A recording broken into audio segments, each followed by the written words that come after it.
ونعوذ بالله من شرور أنفسنا ومن سيئات أعمالنا من يهده الله فلا مضل له ومن يضلل فلا هادي له وأشهد أن لا إله إلا الله وحده لا شريك له وأشهد أن محمدا عبده ورسوله يا أيها الناس اعبدوا ربكم الذي خلقكم والذين من قبلكم لعلكم تتقون الذي جعل لكم الأرض فراشا والسماء بناء وأنزل لكم من السماء ماء فأخرج به من الثمرات رزقا لكم فلا تجعلوا لله أندادا وأنتم تعلمون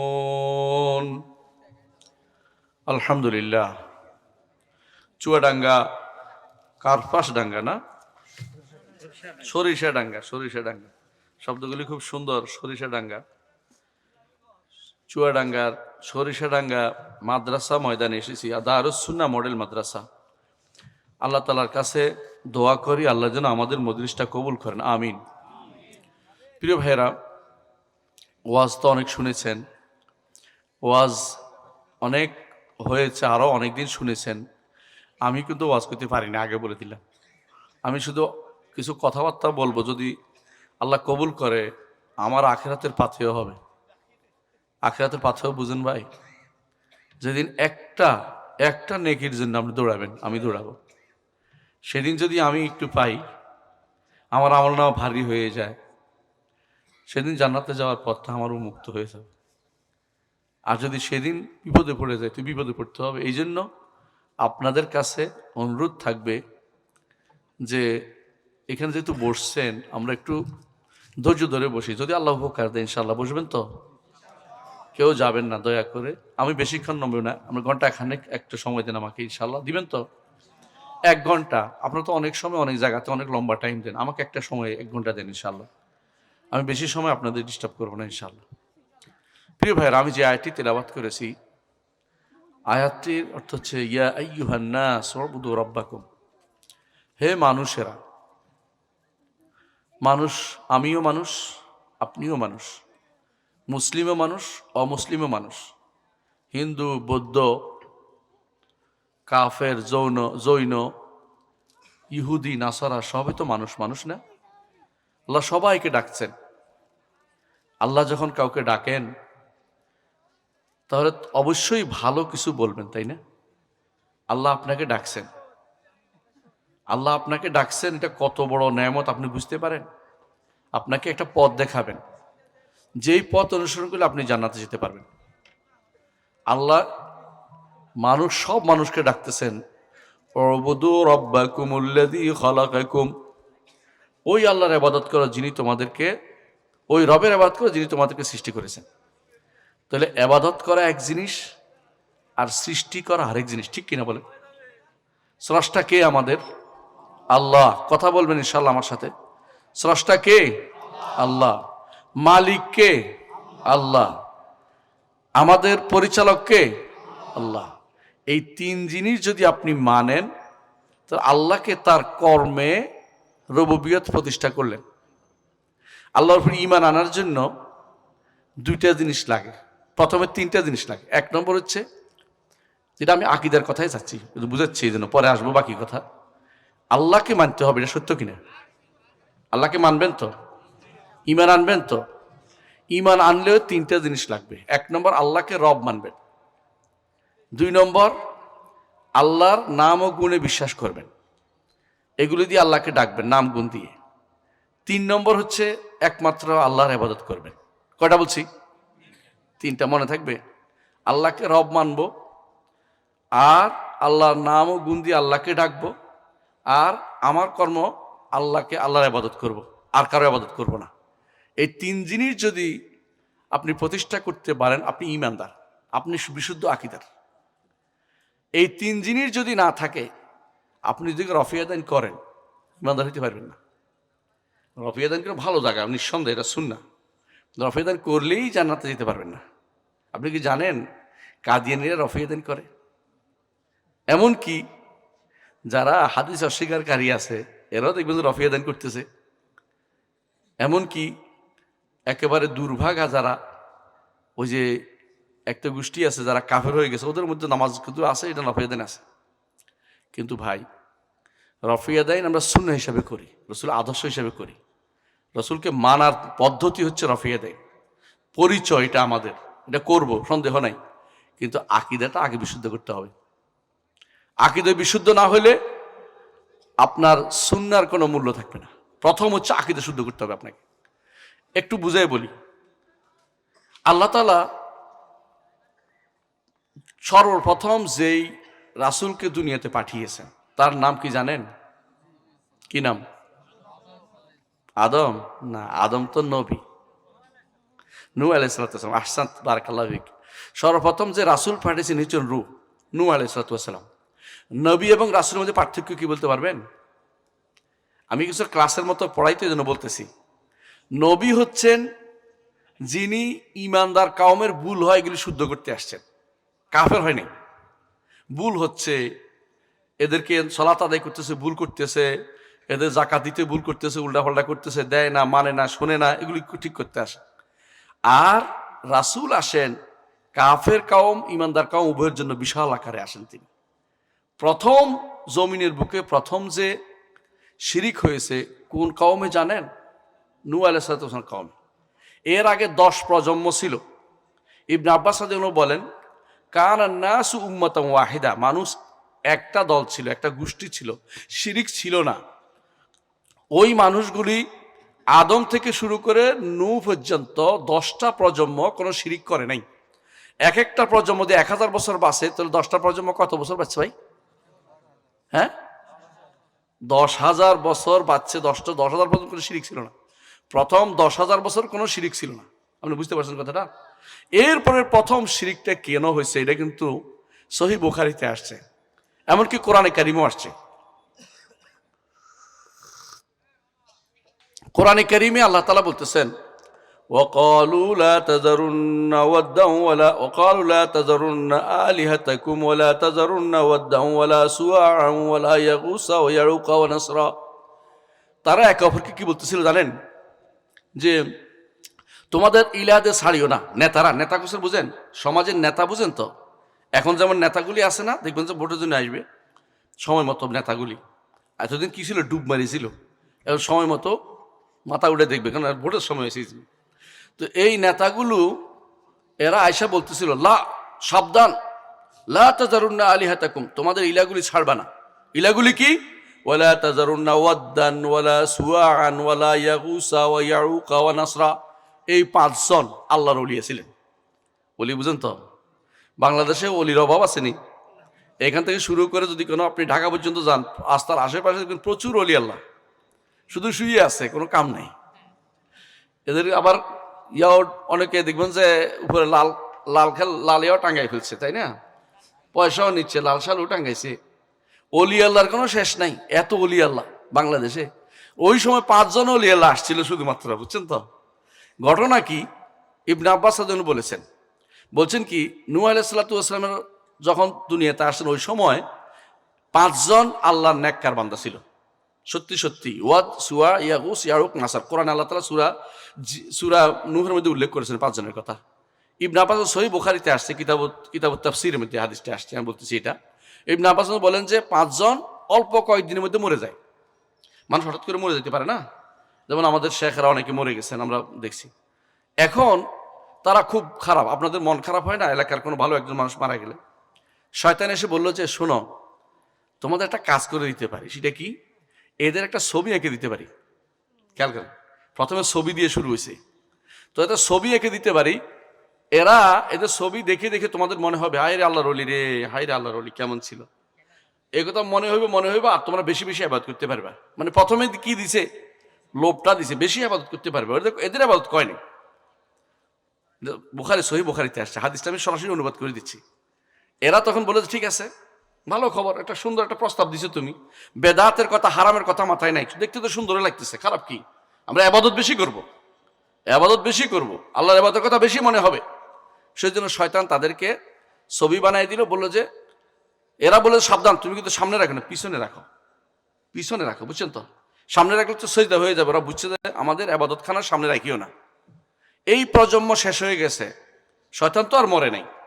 নতুন প্রজন্মরে শয়তান বলছে যে এই যে তোমরা এই আল্লাহর ওলিদেরকে পাছা দেখাচ্ছ, তোমাদের কি লজ্জা শরম লাগে না?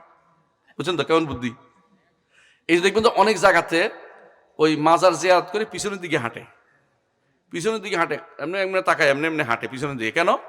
পাছা দেখানো যাবে না হুজুরের, মানে বড় হুজুর এখানে বসে রয়েছে।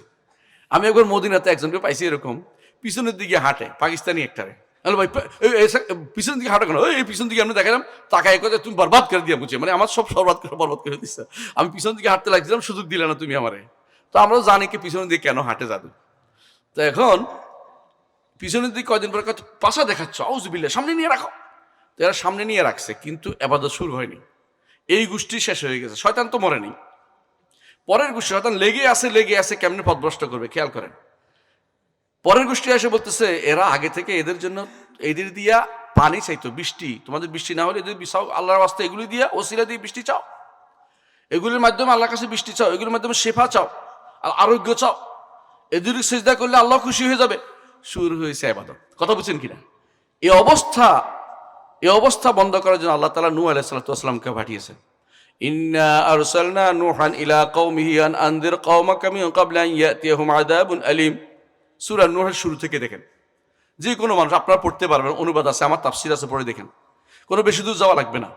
নূহের শুরু থেকে পড়ে বুঝবেন যে কি কষ্টটা তিনি করেছে। 950 বছর, আপনি তো বাঁচেন না ভাই, 50 বছর তো আমরা অনেকে বাঁচি না, 60-70 বছরে শেষ। 80 বছর বাঁচলে কেউ বিশাল বাঁচা পাচ্ছে, কিন্তু তিনি 950 বছর দাওয়াত দিছে।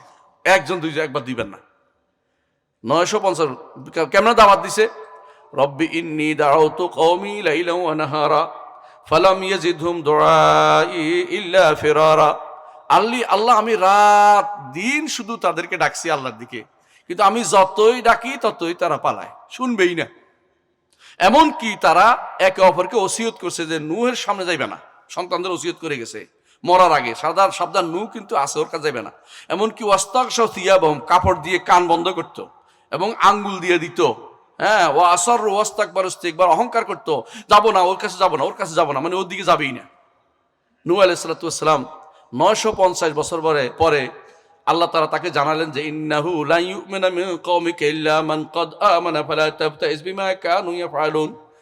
আল্লাহ তাআলা বললেন যে নূহ, তোমার কওমের আর কেউ ঈমান আনবে না, যা আনছে তা। তো কি করতে হবে? নৌকা বানাও, নৌকাতে উঠে যাও, আমি এদেরকে শেষ করে দিই, এরা বেশি। তোমাদের যখন আযাব যখন আসে, ঈমানদার কাফের সবার উপর দিয়ে একসাথে আসে। কয়েকদিন আগে যখন ভূমিকম্প আসছিল, শুধু কাফেরের বাড়িতে ভূমিকম্প আসছে না, আপনাদের বাড়িতেও আসছিল, সবার বাড়িতে আসছিল।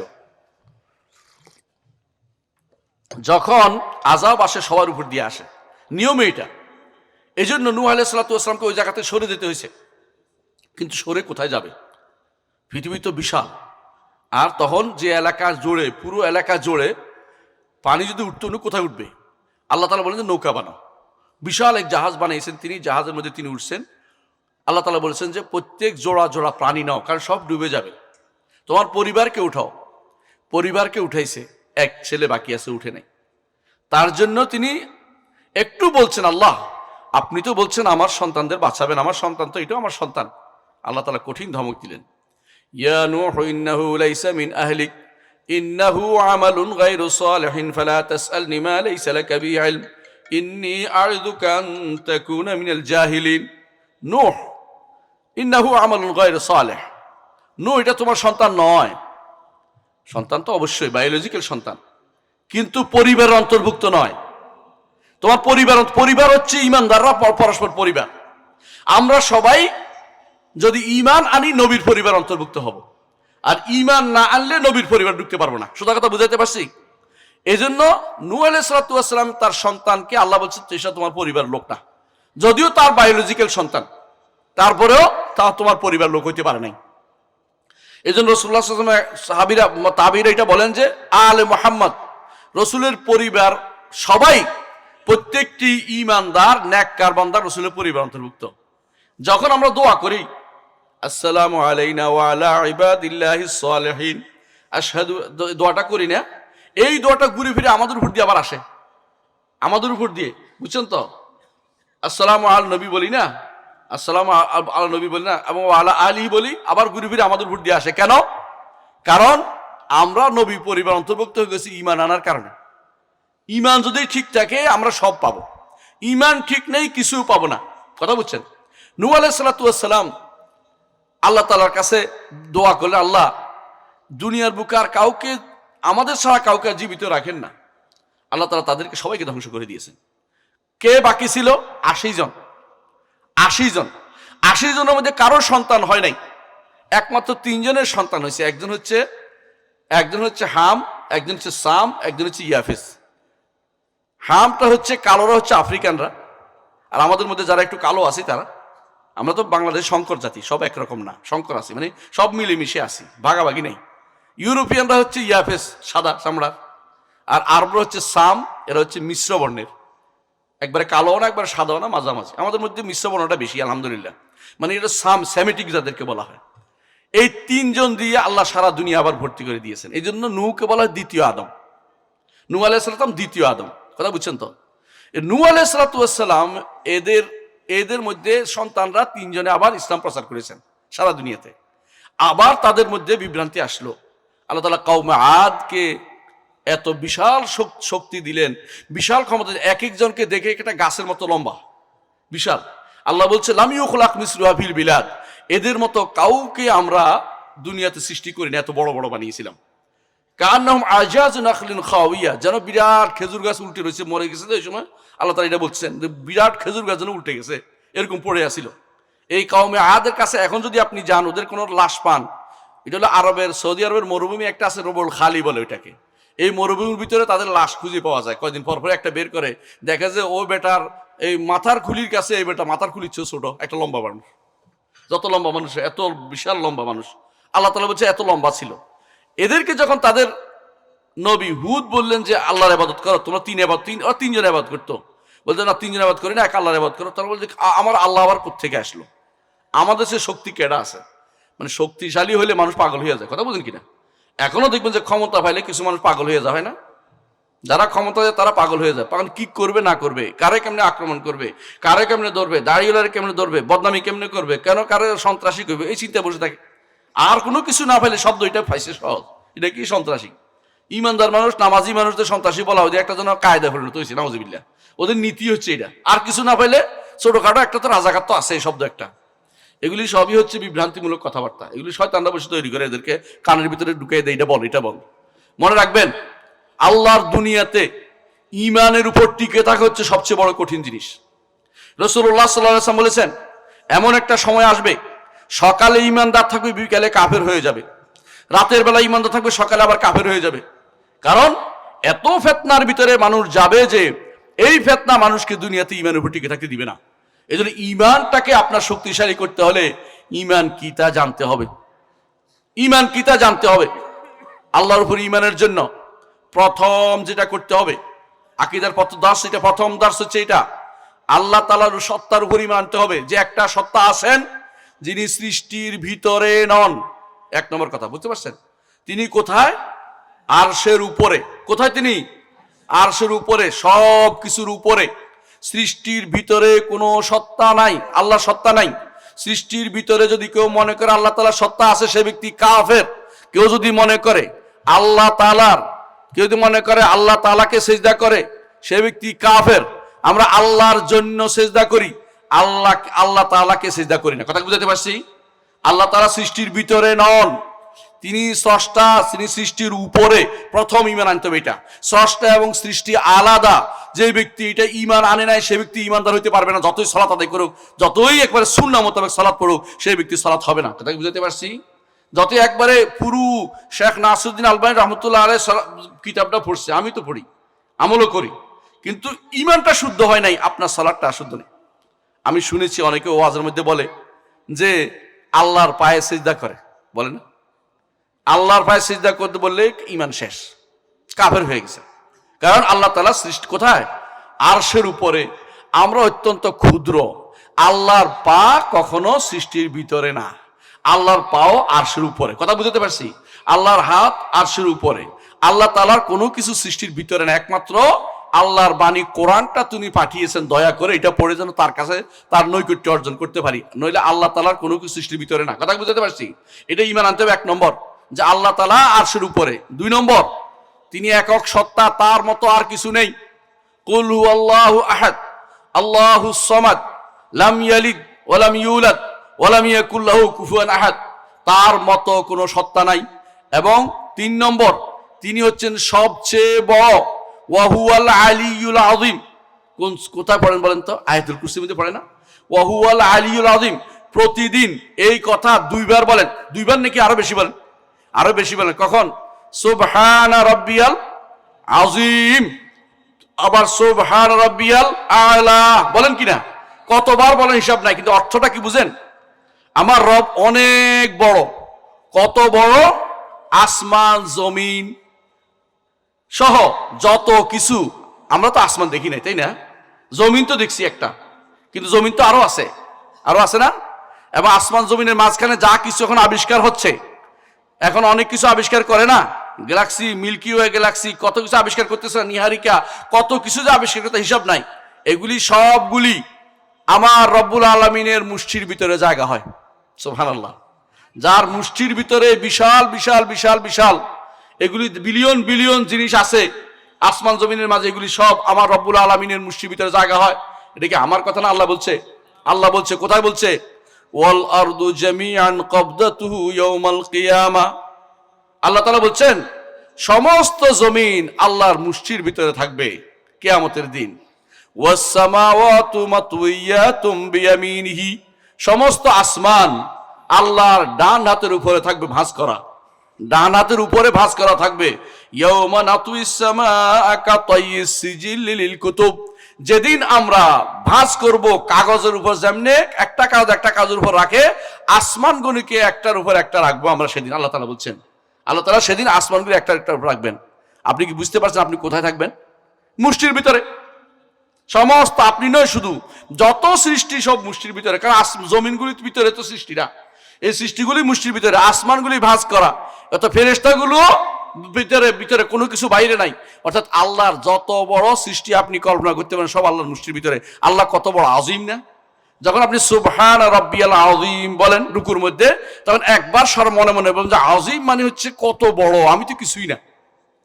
তো আল্লাহ এত বড়, আপনি আল্লাহকে তখন যদি বলেন যে আল্লাহ আল্লাহ আল্লাহর পায়ে সিজদা করেন, তখন আপনি বিশাল ধরনের গুনার কাজ করছেন। আরেক দল বলতেছে আল্লাহ কুদরতি ভাবে সিজদা করে, এটা আরেক বিভ্রান্তি। আল্লাহ তাআলা আরশের উপর, আমরা মাটিতে সিজদা করি, সহজা কথা। কারণ আমার নবী শিখিয়ে দিয়েছেন এইভাবে সিজদা করতে হবে, আমরা এইভাবে করি। আমার নবী শিখিয়ে দিয়েছেন সিজদা কেমনে করতে হবে, তিনি দেখে বলছেন 7 অঙ্গ মাটিতে, 7 অঙ্গ মাটিতে রেখে সিজদা করতে হবে, সেটা শিক্ষা করি। কিন্তু আল্লাহ তাআলা আরশের উপরে, তিনি দেখেন, একটা উদাহরণ দিলে বুঝতে পারবেন। সেটা কি? মালাকুল মউত দেখছেন? দেখেন নাই। মালাকুল মউতের নাম শুনছেন? আপনারা কি বলেন? আজরাইল। আজরাইল নামে আসলে কোনো ফেরেশতা নাই। আল্লাহ তাআলা কোরআনে কারিমে এবং রাসূলুল্লাহ সাল্লাল্লাহু আলাইহি ওয়াসাল্লাম তার হাদিসে শব্দ হচ্ছে মালাকুল মউত। আজরাইল নাম এটা আমরা বানাইছি, কয়েকজন মিলে হুজুরা বানাই ফেলছে, পড়ায়ও, ছাত্রদেরকে পড়াচ্ছে, জিজ্ঞাসা করে কোনদিন কোনো হাদিসে আছে কিনা। কোরআনও নাই, হাদিসও নাই, আজরাইল শব্দটি আছে কি? মালাকুল মউত। মালাকুল মউতের সামনে সারা পৃথিবী একটা ডালার মতো। মেয়েরা মাছ বাছে না, মাছ বাছে না, আপনি যখন পুকুর থেকে মাছ ধরে আনেন, ছোট ছোট মাছ ধরে আনেন, তার ডালার মধ্যে রাখে বাঁচতে থাকে। পুরো পৃথিবীর যত মানুষ আছে, মালাকুল মউত এত বড় যে তার সামনে ডালার মতো, ডালার মধ্যে বেছে বেছে কারে কি মারতে হবে, কারে এখন মারতে হবে, কারো পরে মারতে হবে, কারো রোগ দিতে হবে, সব কিন্তু এইভাবে করে। কথা বুঝতে পারছেন? এত বড় মালাকুল মউত। আর মালাকুল মউত তো আমার রবের কাছে কত ক্ষুদ্র, চিন্তা করে দেখছেন? রব কত বড়, আবার বুঝতে কি সুবিধা অসুবিধা হবে? কোনো অসুবিধা হবে না। এই জন্য যখন এটা বুঝবেন, এটা হচ্ছে আপনার প্রথম আল্লাহর সত্তা সম্পর্কে ধারণা, আপনাকে শুদ্ধ হইতে হবে। দ্বিতীয় হচ্ছে তিনি আলা, আলী, উপরে। এই জন্য আপনি কি বলেন? সাব্বিহ ইসমা রাব্বিকাল আলা, সুবহানা রাব্বিয়াল আলা, ওয়া হুয়াল আলিয়্যুল আযীম। তিনি আলী, উপরে। কত উপরে আপনি বলতে পারবেন না। এই যে কত উপরে আমি একটু বুঝতে পারি। এই যে জমিন আমাদের এখন, এই জমিনের উপরে কত উপরে আসমান, কেউ এখন পর্যন্ত ভেদ করে যেতে পারে নাই। একজন গেছে, আটকে গেছে, আর আসে নাই, আসবে। তিনি কে? ঈসা আলাইহিস সালাম। আরেকজন জিয়া 7 আসমান ভেদ করে গিয়া আরশের কাছ থেকে আল্লাহর সাথে কথা বলে আবার দুনিয়াতে আসছেন। তিনি হচ্ছেন মুহাম্মদুর রাসূলুল্লাহ সাল্লাল্লাহু আলাইহি ওয়াসাল্লাম। বুঝছেন তো? এই আসমানগুলো এক একটা থেকে একটা কত দূরত্ব। আমার নবী বলেছেন যে একটা থেকে একটা দূরত্ব 700 বছরের রাস্তা, 500 বছরের রাস্তা। কিসের? দ্রুতগামী যে কোনো একটা বাহনের দ্রুত 500 বছরের রাস্তা।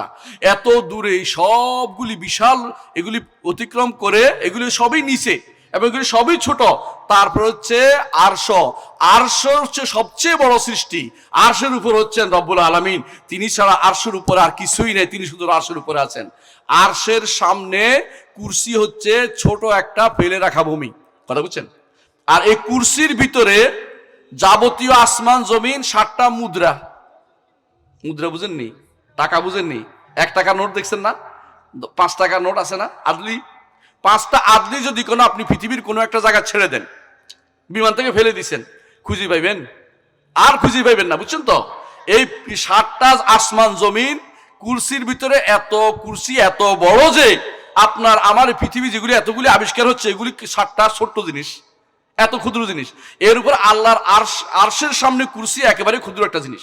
আল্লাহর আরশও কত বড় আল্লাহ ছাড়া কেউ জানে না। রাসূলের হাদিস, ওয়াল আরশু লা ইয়াকদিরু কদরুহু ইল্লাল্লাহ। আরশ কত বড় আল্লাহ ছাড়া কেউ জানে না। বুঝছেন তো কথাটা? যেমন আল্লাহ তাআলা তিনি কত উপরে এবং কত বড়, এটা আপনার ধারণা নিন। সালাত আদায় করলে আপনার কিন্তু সালাত এমনি শুদ্ধ হবে। আপনি ভয় পাবেন যে এত মহান আল্লাহর সামনে আমি দাঁড়িয়েছি, যিনি, যার জন্য আমি সিজদা করলে তার কোনো উপকার হয় না, আমারই শুধু উপকার, তাই না? আল্লাহ কি আমার সেজদার কোনো মুখাপেক্ষী নাকি? আল্লাহ আমার রুকুর মুখাপেক্ষী না। হাদিসে কুদসিতে আল্লাহ তাআলা বলেন, ইন্নামা হিয়া আমাল নফসি লাকুম, হে বনি আদম, এগুলি তোমার জন্য, তোমার আমল তোমার জন্য আমি হিসাব করে রাখি। তুমি যদি কোনো আমল করতে পারো আল্লাহ শুকরিয়া আদায় করো, না করতে পারলে তওবা ইস্তেগফার করো। কিন্তু অহংকার করতে যেও না যে আমি আমল করব না বা করতে যাব না, এটা অহংকার করতে যেও না, কারণ তাহলে তুমি বরবাদ হয়ে যাবে। তাহলে আমরা কি শিখলাম? যে আল্লাহর সত্তার উপর ঈমান আনতে হলে কয়টা জিনিস বলছি? তিনি, তিনি সম্পূর্ণ, তিনি সবকিছুর উপরে, তিনি সবচেয়ে বড়, তিনি কারো মত নন, তিনি আহাদ, তিনি সমাদ, তিনি কাউকে জন্ম দেননি, কেউ তাকে জন্ম দেয়নি।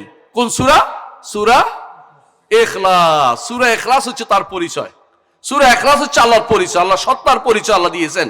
সূরা ইখলাসের মাধ্যমে এই পরিচয় দিয়েছেন। এক সাহাবী সূরা ইখলাস বেশি পছন্দ করত। রাসূলুল্লাহ সাল্লাল্লাহু আলাইহি ওয়াসাল্লাম এই জন্য বলেছেন, হুব্বুকা ইয়া আদখালাকাল জান্নাহ। এই সূরা ইখলাস পছন্দ করার কারণে তুমি জান্নাতে প্রবেশ করবে। আল্লাহু আকবার।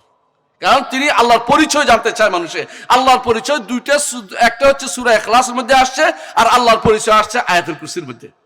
আল্লাহু লা ইলাহা ইল্লা হুয়াল হাইয়ুল কাইয়্যুম। আল্লাহ, তিনি ব্যতীত আর কোনো সত্য ইলাহ নেই। আল হাই, চিরঞ্জীব, কাইয়্যুম, সবকিছু তিনি ধারণ করে রেখেছেন। সবকিছু ধারণ করা বুঝেন?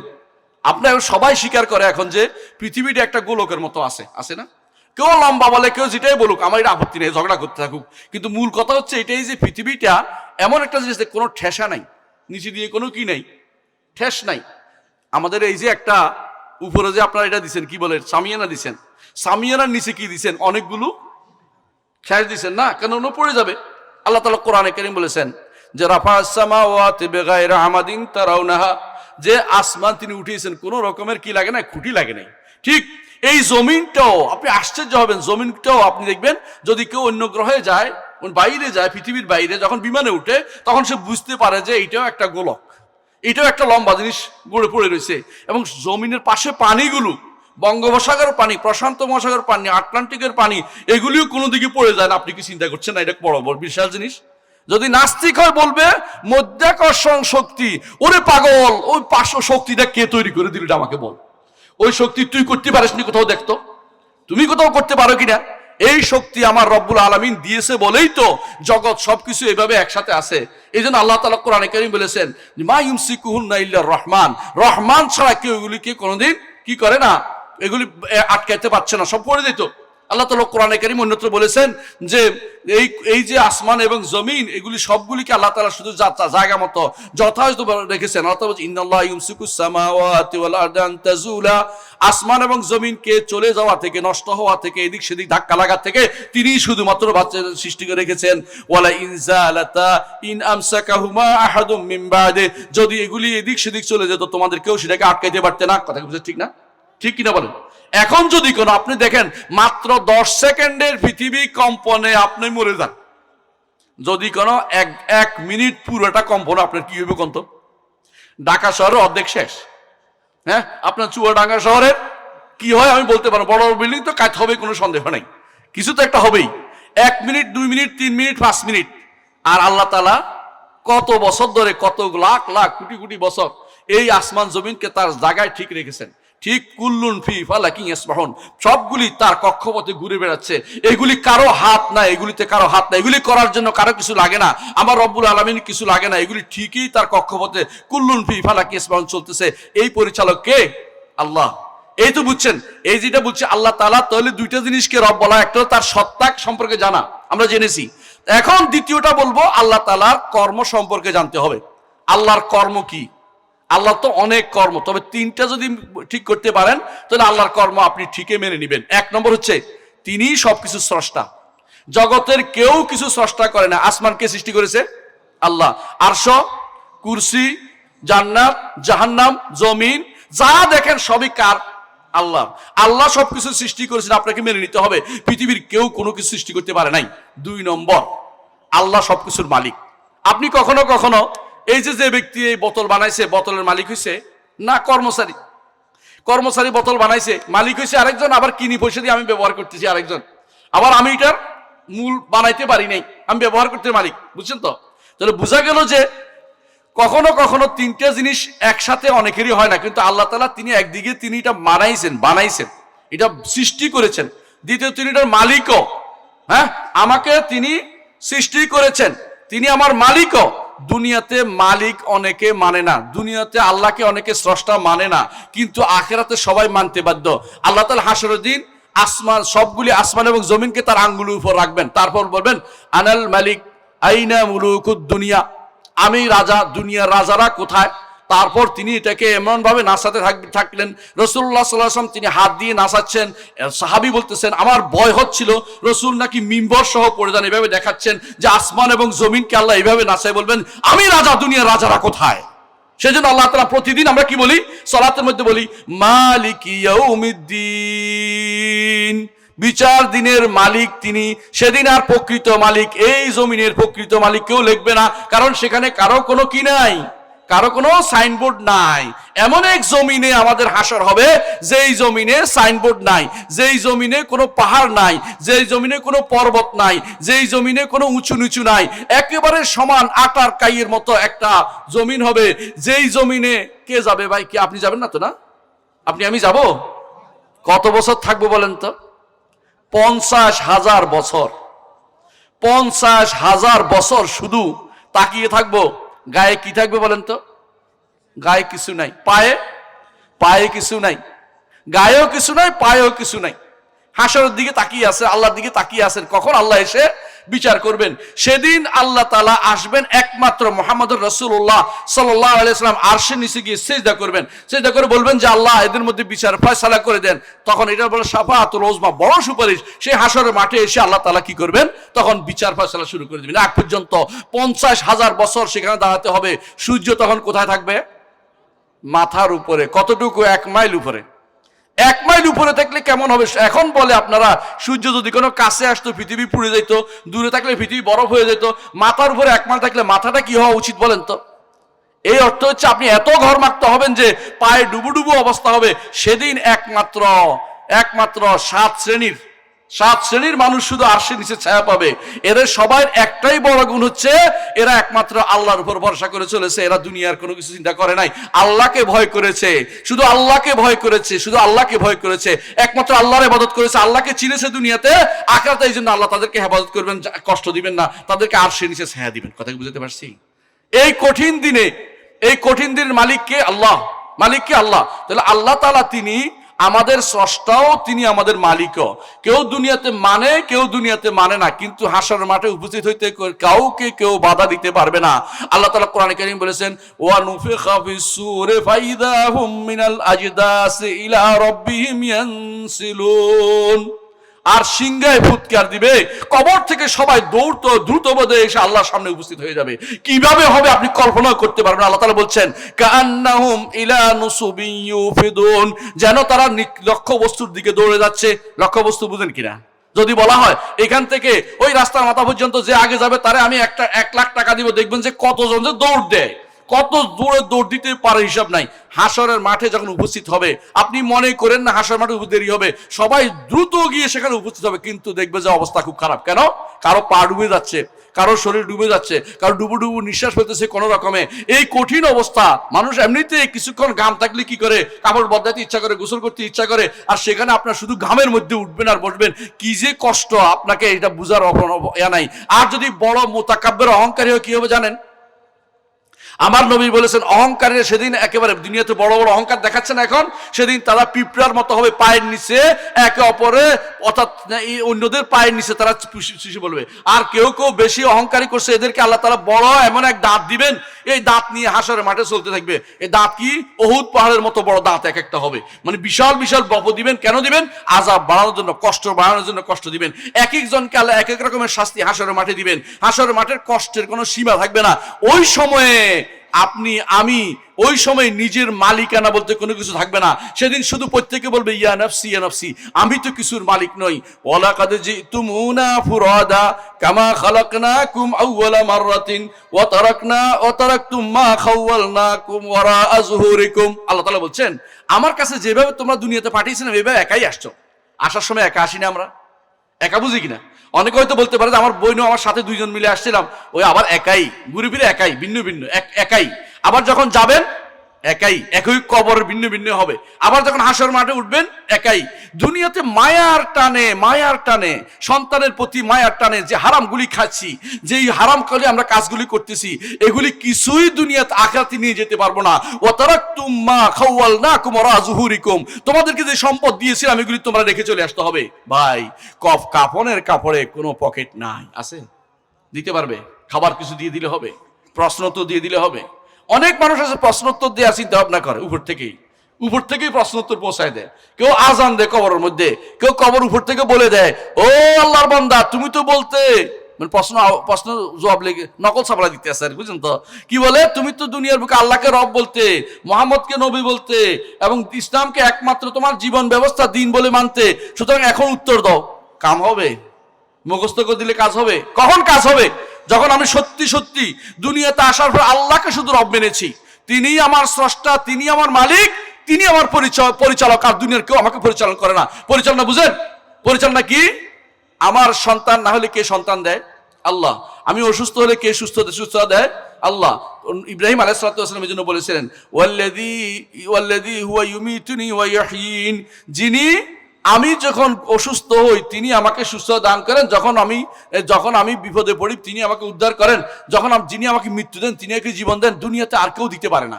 যারা তথাকথিত গাউস কুতুবে বিশ্বাস করছে তারা সব কাফের, কোনো সন্দেহ নেই। কেন কাফের? গাউস অর্থ হইলো, গাউস বুঝেন কিনা? আপনারা বুঝেন না, আপনার এলাকা ভালো মানুষের জন্য, কিন্তু কিছু কিছু মানুষ মনে করছে যে এলাকাগুলি আপনি এখান থেকে হাঁটতে যান, দেখবেন যদি কোনো আপনি কুষ্টিয়ার দিকে যাইতে পারেন তার অভাব নাই শিরকের, তো দেখবেন কি কিছু কিছু জায়গার মানুষ মনে করতেছে এটা যে পৃথিবী পরিচালনার জন্য বিশেষ বিশেষ নেককার বান্দারা আছে, এদেরকে বলা হয় গাউস। বলে যে গাউস মানে উদ্ধারকারী, এরা বিশেষ থাকে, এদের অধীনে থাকে কুতুবরা আবার বিশেষ একটা শ্রেণী আছে, এদের নিচে থাকে ওই অলিরা, এর নিচে থাকে অমুকরা তমুকরা, এইভাবে তারা পৃথিবীটাকে একটা আলাদা একটা জগৎ বানাই ফেলছে। এগুলি হিন্দুদের থেকে নেয়, হিন্দুদের মধ্যে এরকম জিনিস আছে। হিন্দু নিয়ে এরা মনে করছে যে দুনিয়া পরিচালনার জন্য আলাদা আলাদা গোষ্ঠী রয়েছে। নাউজুবিল্লাহ। এইটা যদি কেউ মনে করে সে আল্লাহকে রব মানে নাই। আল্লাহকে রব মানতে হলে বলতে হবে প্রত্যেকটি জিনিস আমার রব্বুল আলামিন পরিচালনা করেন। কোনটা তিনি সরাসরি অর্ডার দিয়ে পরিচালনা করেন, কোনটা তিনি ফেরেশতাদেরকে করতে বলেন। বুঝলেন কথাটা? আপনাকে কোনো কাজে লাগাই নেই, ফেরেশতাদেরকে ইচ্ছা করে লাগিয়েছেন। তিনি কেন? যাতে করে পরীক্ষা করেন কি ফেরেশতার ইবাদত করে না আল্লাহর ইবাদত করে। তিনি কাজে লাগিয়েছেন ফেরেশতাদেরকে। ফেরেশতারা আল্লাহর ইবাদত করে। কিভাবে ইবাদত করে? সুবহানাল্লাহি ওয়া বিহামদিহি ইউসাব্বিহুর রাদু বিহামদিহি ওয়াল মালাইকাতু মিন খিফাতিহি। ফেরেশতারা কি করে? সুবহানাল্লাহ বিহামদি, সারাদিন বলতে আছে সুবহানাল্লাহ বিহামদিহি। এজন্য সবচেয়ে উত্তম জিকিরের মধ্যে একটা হচ্ছে সুবহানাল্লাহি ওয়া বিহামদিহি। আল্লাহর কাছে যারা আছে ইউসাব্বিহুনা বিহামদি রাব্বিহিম ওয়া ইস্তাগফিরুনা লিল্লাযিনা আমানু রাব্বানা ওয়াসি'তা কুল্লা শাইইন রাহমাতাও ওয়া ইলমা ফাগফির লিল্লাযিনা তাবু ওয়াত্তাবাউ সাবিলাকা ওয়া কিম আযাবাল জাহিম। আল্লাহ তাআলার আরশের চারপাশে ফেরেশতারা কিন্তু কি আছে? গোল হয়ে আছে, সালাত আদায় করতেছে আরশের কাছে। আল্লাহর চারপাশে না, আরশের চারপাশে। কথা বুঝেন? আল্লাহর আরশ এত বড়, চারপাশে এত বেশি ফেরেশতা, তারা চারপাশে ঘিরে কি করতেছে? আল্লাহ তাসবিহ পাঠ করতেছে। আল্লাহ কোরআনে কারীম বলছেন, ওয়া তারাল মালাইকাতা হাফিনা মিন হাওলিল আরশ। আর আপনি দেখতে পাবেন মালাইকাদেরকে আরশের চারপাশ ঘিরে আছে। ইউসাব্বিহুনা বিহামদি রাব্বিহিম, তাদের রবের তাসবিহ পাঠ করতেছে। কথা বুঝেন কিনা?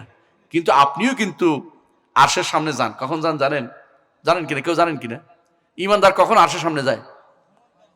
আহসানতা, ইমানদার যখন ঘুমায় তার রুটা আরশের সামনে গিয়ে আল্লাহকে সিজদা করে আসে। এটা ইমানদারের স্পেশাল একটা প্রাপ্তি। সে বুঝতে পারে না কি হচ্ছে, দ্রুত সে অনেক কিছু ক্যাচ করে ঘুমের মধ্যে। 5 মিনিটের ঘুমের মধ্যে আপনি যখন দুনিয়া দেখে বলছেন এই ঘটনা, এই ঘটনা, এই ঘটনা, এই ঘটনা, বুঝেন তো কত দ্রুত এটা ক্যাচ করতে পারে। ঠিক আপনি যদি ইমানদার হন, আপনার রূহ আরশের সামনে গিয়ে সিজদা করে চলে আসে। এটা বিশাল নেয়ামত ইমানদারের জন্য। কাফেরের উপরে ওঠার ক্ষমতা নাই, এই জন্য ইমানদার এটাতে করতে পারে। ফেরেশতারা যে কাজ করে পারে, ইমানদারের রূহ সে কাজটা দুনিয়াতে আপনার ঘুমের সময় যে করে আসতে পারে। রাসূলুল্লাহ সাল্লাল্লাহু আলাইহি ওয়াসাল্লাম হাদিস দ্বারা প্রমাণিত হয়েছে, বিশুদ্ধ হাদিসে। সুতরাং বুঝতে হবে যে আরশের সামনে এই সবগুলি তারা ফেরেশতারা ইবাদত করছে, কিন্তু আর আল্লাহ তাআলা তিনি হচ্ছেন সবকিছুর পরিচালক। ফেরেশতারা নয়, অন্য কেউ নয়। আল্লাহর নির্দেশে তারা শুধু পরিচালনা করে। আপনি যখন সন্তান পান না, কে সন্তান দেয়? আল্লাহ। নাকি আপনাদের খান জাহান আলীর কুমির বাবা? কুমির বাবা চিনেন কিনা? কুমির বাবা ওয়াজ আছে একটা, আমি নিজে দেখছি, ভিডিওর মধ্যে দেখছি। মহিলা কুমির বাবার মাথার মধ্যে দৌড়ছে। কুমিরেরা কি করে? মদ খাওয়াই এটারে পাগল বানায় রাখে, বুঝুন তো। তো কুমির তো ধরেছে, দৌড়তে পারে, আর এরা পয়সা কামাইতে পারে। একবার দৌড়লে কটা টাকা দিবে। এরপরে এরা বেরিয়ে আসা মহিলারা কি করে? সবচেয়ে বেশি মহিলারা এই সমস্ত শিরকের মধ্যে বেশি লিপ্ত। এরা কি করে? মহিলারা কুমির বাবাকে সিলাইতেছে, আমার ছেলে নাই, আমার ছেলে অসুখ ভালো হয় না, এটা ওইটা। মহিলারা সন্তান বাঁচানোর জন্য শিরিক করে। এটা কিন্তু মারাত্মক শিরিক করে। আমাদের ঝিনাইদহ, আপনাদের কাছের, তাই না? কাছের উপজেলা, সেখানে এখন পত্রিকা আসছে, আমি নিজে থেকে বানাই বলতেছি না, পত্রিকা আসছে, এক মহিলা ওই সাপকল আছে না, নতুন সাপকল বসাইছে, ওখান থেকে পানি আনি খাওয়াইছে তার স্বামীকে। তো স্বামী বলছে আমার তো ভালো লাগতেছে পানিটা খাইয়ে। কিছুক্ষণ পরে তিনি দাঁড়াইতে পারছে, হাঁটতেছে। এই মহিলা এটা প্রচার করেছে কিছুক্ষণের মধ্যে, ওরে রে আল্লাহর ওলির পানি শুরু হয়ে গেছে। কিছুক্ষণ পরে দেখা গেছে পানি নেওয়ার জন্য মানুষের লাইন আর লাইন, সব মহিলা, কলস আর কলস, বুঝছেন তো। এবং উপজেলার পক্ষ থেকে, জেলার পক্ষ থেকে পুরো ব্যারিকেড দিছে, ব্যারিকেড ভাঙ্গা পানি সহ মাটি সহ লইয়া গেছে, মানে সব কিছু লইয়া গেছে। এবার বুঝেন কত শিরকে লিপ্ত রয়েছে। অথচ এই পানি এমনিই ভালো হয়েছে, আল্লাহ তাআলা তারা এমনি ভালো করছে। ওই পানির সাথে মিলে গেছে, টাইমিং মিলে গেছে ভাই, আর কিচ্ছু না। ওই টাইমিং মিলার কারণে সে মনে করছে পানি খেয়ে ভালো হয়ে গেছে। বুঝেন কথাটা? বেহুদা স্মরণ করছে। আর মহিলারা ওখানকার সব পানি নিয়ে শেষ। কুমিল্লাতে এক জায়গা আছে, সেখানে কি করে জানেন? সেখানে একটা পুকুর আছে, দায়েম সাহেবের পুকুর বলে, দায়েম সাহেবের পুকুর। ওই পুকুরের পানি সবাই এখান থেকে উঠে নিয়ে যায় আর খাওয়ায়। কি জন্য? এই পুকুরের পানি খাইলে ভালো হয়ে যায় মানুষ। শিরিক কাকে বলে বুঝতে পারছেন আপনি? শিরিক কাকে বলে? গাজীপুরে একটা জায়গা আছে, ওখানে টাকা ফেলে। কি জন্য? যে যার টাকা ডুবে যাবে তার উদ্দেশ্য হাসিল হবে, যার টাকা ডুববে না তার উদ্দেশ্য আরেকটা দেন। তাহলে 500 টাকা দিচ্ছেন, তো আরেকটা 500 টাকা দেন। কোনটা ডুবে দেখেন, ওইটা আপনার কাজে হবে। আর রাতের বেলা ওরা জাল দিয়ে তুলে নিয়ে টাকা ভাগাভাগি করে, দিনের বেলা ওরা মানুষের পাগলগুলি টাকা দেয়। এই হচ্ছে মানুষের অবস্থা। মানে কবরস্থানে যে টাকাটা দেন, আপনি বুঝেন তো, কবরের টাকাটা দেন যে, এই টাকা কি কবরওয়ালা খায়? কবরওয়ালার খবর আছে? কবরওয়ালার কোনো খবর নাই। এটা কারা খায়? গাঁজাখোর রাখে, আশেপাশে যারা গাঁজা খায় ওরই খায়। এবং গাঁজা নয় শুধু, এগুলি আবার ভাগ যায় কোথায়? এই ভাগ কিন্তু একা খাইতে পারে না, এই জন্য এরা পাহারা দেয়। সরকারের একটা বিশেষ মহল এগুলি পাহারা দেয়। হ্যাঁ, বুঝছেন তো? যাদের নাম নেয়া নিষেধ, সরকারি আমলারা, বিশাল গোষ্ঠী, হ্যাঁ, যারা বদলি হয়ে আসে, প্রথম খোঁজ নেয় এই এলাকাতে অর্থের কিভাবে সুরা কি আছে, মাজার আছে কিনা, ওই রাস্তার মধ্যে টোল আছে কিনা, ওই কোথাও টাকা কোথায় পাওয়া যায়। মাজার থাকলে 3 ভাগের 1 ভাগ বা 4 ভাগের ভাগ তারা করে, তারা হিসাব করে যে এত টাকা হয়েছে, আমাদের ভাগটা দিতে হবে, এরকম একটা ভাগ করে। ওই যে কিশোরগঞ্জে একটা আছে পাগলার মাজার, পাগলার মসজিদ। পাগলার মসজিদে কোনো কবর নাই, কিন্তু শুধু মসজিদটার নাম পাগলা, এতেই খাবার, এতেই সবকিছু শেষ, মানে আর কিছু লাগবে না, এতেই সব কাভার হয়ে গেছে। ওই পাগলার মসজিদে প্রতি মাসে কয়েক কোটি টাকা উঠে। আপনি কি চিন্তা করছেন টাকা কেমনে পায় ফ্রি? আপনি যদি মাদ্রাসার জন্য ওদের কাছে চান না, ও পয়সা দিবে না, ওই বিশ্বাস করতেছে না। ওই পাগলার মসজিদ দিতে হবে কেন? পাগলার কারণে তার কি হয়ে যাবে, তার সবকিছু উদ্দেশ্য হাসিল হয়ে যাবে। আমি কুমিল্লাতে একটা মসজিদ দেখেছি, নাম হচ্ছে শাহ সাহেবের মসজিদ। প্রতি সপ্তাহে, যদি বিশ্বাস করেন, এত এত গরু, এত ছাগল, এত কিছু আসে। আমি কি রে, গড় নাকি? কয় যে শাহ সাহেবের মসজিদ, এই জন্য শাহ সাহেবের মসজিদ। এরকম অনেক জায়গাতে আপনি দেখতে পাবেন, ওই পাগলা কানাই বলেন অথবা এইগুলি বলেন, এগুলি সব হচ্ছে শিরকের আখড়া। এই শিরকের আখড়া রেখে ঈমান কোথায় রে ভাই, ঈমান কোথায়? এরা মনে করে এদের ক্ষমতা আছে জগৎ পরিচালনা করে। এরা কেউ যদি মনে করে জগৎ পরিচালনা আল্লাহ ছাড়া অন্য কারো সামান্যতম হাত আছে, সে ব্যক্তি কাফের। যতই সালাত আদায় করুক, যতই হজ করে আসুক, যতই বড় কাজ করে, কোনো কাজ হবে না, সে ব্যক্তি কাফের। বড় কাজ বুঝছেন তো? দান করছে, এমনকি বলে আসছে আমি এটা করছি, এটা করেছি, আমি এই মসজিদ করেছি, এই মাদ্রাসা করে দিয়েছি, এই রাস্তা করে দিয়েছি। কাজ হবে না, শিরিক করলে কোনো কাজে লাগে না। বুঝছেন কিনা কথাটা? আমাদের দেশে একটা বিশাল গোষ্ঠী, কিন্তু যখন তাদের দাঁড়ায়, নির্বাচন আসে, বুঝছেন, নির্বাচন আসলে নির্বাচনী প্রচারণা কোত্থেকে শুরু করে বলেন তো? শাহজালাল। ভালো করে দেখবেন, ঠিক বলছেন আপনি, শাহজালালের মাজার থেকে। কেন ওখান থেকে শুরু করতে হবে কেন? কারণ তার বিশ্বাস, শাহজালাল যদি একদম নেক নজর দিয়ে তাকায়, তো আমি শেষ, কেল্লা ফতে, আমার কেল্লা ফতে। শিরিক কাকে বলে? মুশরিক, পুরা মুশরিক। যারা প্রতি সপ্তাহে যায়। আমি একদিন সিলেটের পাশে কুমারপাড়াতে আমার একটা মসজিদ আছে, আমাদের তাকওয়া মসজিদ, আপনার নাম শুনেছেন হয়তো। তাকওয়া মসজিদে আমি নামাজ পড়াই মাঝে মধ্যে গেলে, তো দেখি যে বিশাল লম্বা বহর। কিছু বলতে, এই গাড়ির কিসের বহর? এগুলি আপনাদের দিক থেকে আসছে, আমাদের এদিকেও আছে, আপনাদের দিকে আসছে কি? এইগুলি হচ্ছে প্রতি সপ্তাহে জিয়ারত করতে আসছে। শাহজালালের কবর কেন জিয়ারত করতে হবে আমাকে বলেন তো? কেন জিয়ারত করতে হবে? জিয়ারতের উদ্দেশ্য হচ্ছে চারটা। জিয়ারতের উদ্দেশ্য কয়টা? চারটা। এক নম্বর হচ্ছে কবরবাসীর জন্য দোয়া করা, কবরবাসীর জন্য দোয়া করা। দুই নম্বর হচ্ছে আখিরাত মুখী হওয়া। তিন নম্বর হচ্ছে দুনিয়া বিমুখ হওয়া। চার নম্বর হচ্ছে সুন্নত পালন করা। এটা কবর জিয়ারতের সুন্নত আছে। এর বাইরে 5 নম্বর বললে সেটাই শিরক। 5 নম্বর কোনটা বলেন তো? কবর ওলা থেকে ফয়েজ ও বরকত আসবে। কবর ওলার কানে শুনলে আল্লাহ শুনবে, তার কাছে চাইলে আল্লাহকে বলে দিবে। এই কথা বললে সঙ্গে সঙ্গে কাফের। কারণ কবর ওলার কাছে কিছু চাওয়া যায় না। রসুলের কাছে কি চাওয়া যায়? জায়েজ নাই। রসুলের কাছে সুপারিশও যেখানে শিরিক, সুপারিশ চাইতে পারবেন না। আল্লাহকে বলবেন যে আল্লাহ রসুলকে আমার জন্য সুপারিশকারী বানিয়ে দেন, কিন্তু আপনি চাইতে পারবেন, রসুল কাছে সরাসরি চাইতে পারবেন না। কথা বুঝছেন তো? কবরের কাছে কারা কেন যায়? এতগুলি গাড়ি যাচ্ছে, সবগুলি শিরিক করতে যাচ্ছে। এই দেশে ইমানের অবস্থা তো খুব খারাপ। এই দেশে আপনি ভালো কি অপেক্ষা করতে বসে আছেন যে এখানে আপনি এইটা পাবেন, ওইটা পাবেন, ইসলাম কায়েম করে ফেলাবেন? ইমান তো ঠিক করতে পারেন না এখন পর্যন্ত, আপনার ইসলাম কেমনে কায়েম করবেন? কথা কি বুঝাতে পারছি? ইসলাম কায়েমের শর্ত আগে ইসলাম সম্পর্কে জানতে হবে প্রিয় ভাই। ইসলাম কাকে বলে? 3টা জিনিস যদি আপনি প্রতিষ্ঠা করতে পারেন, আপনি মুসলিম।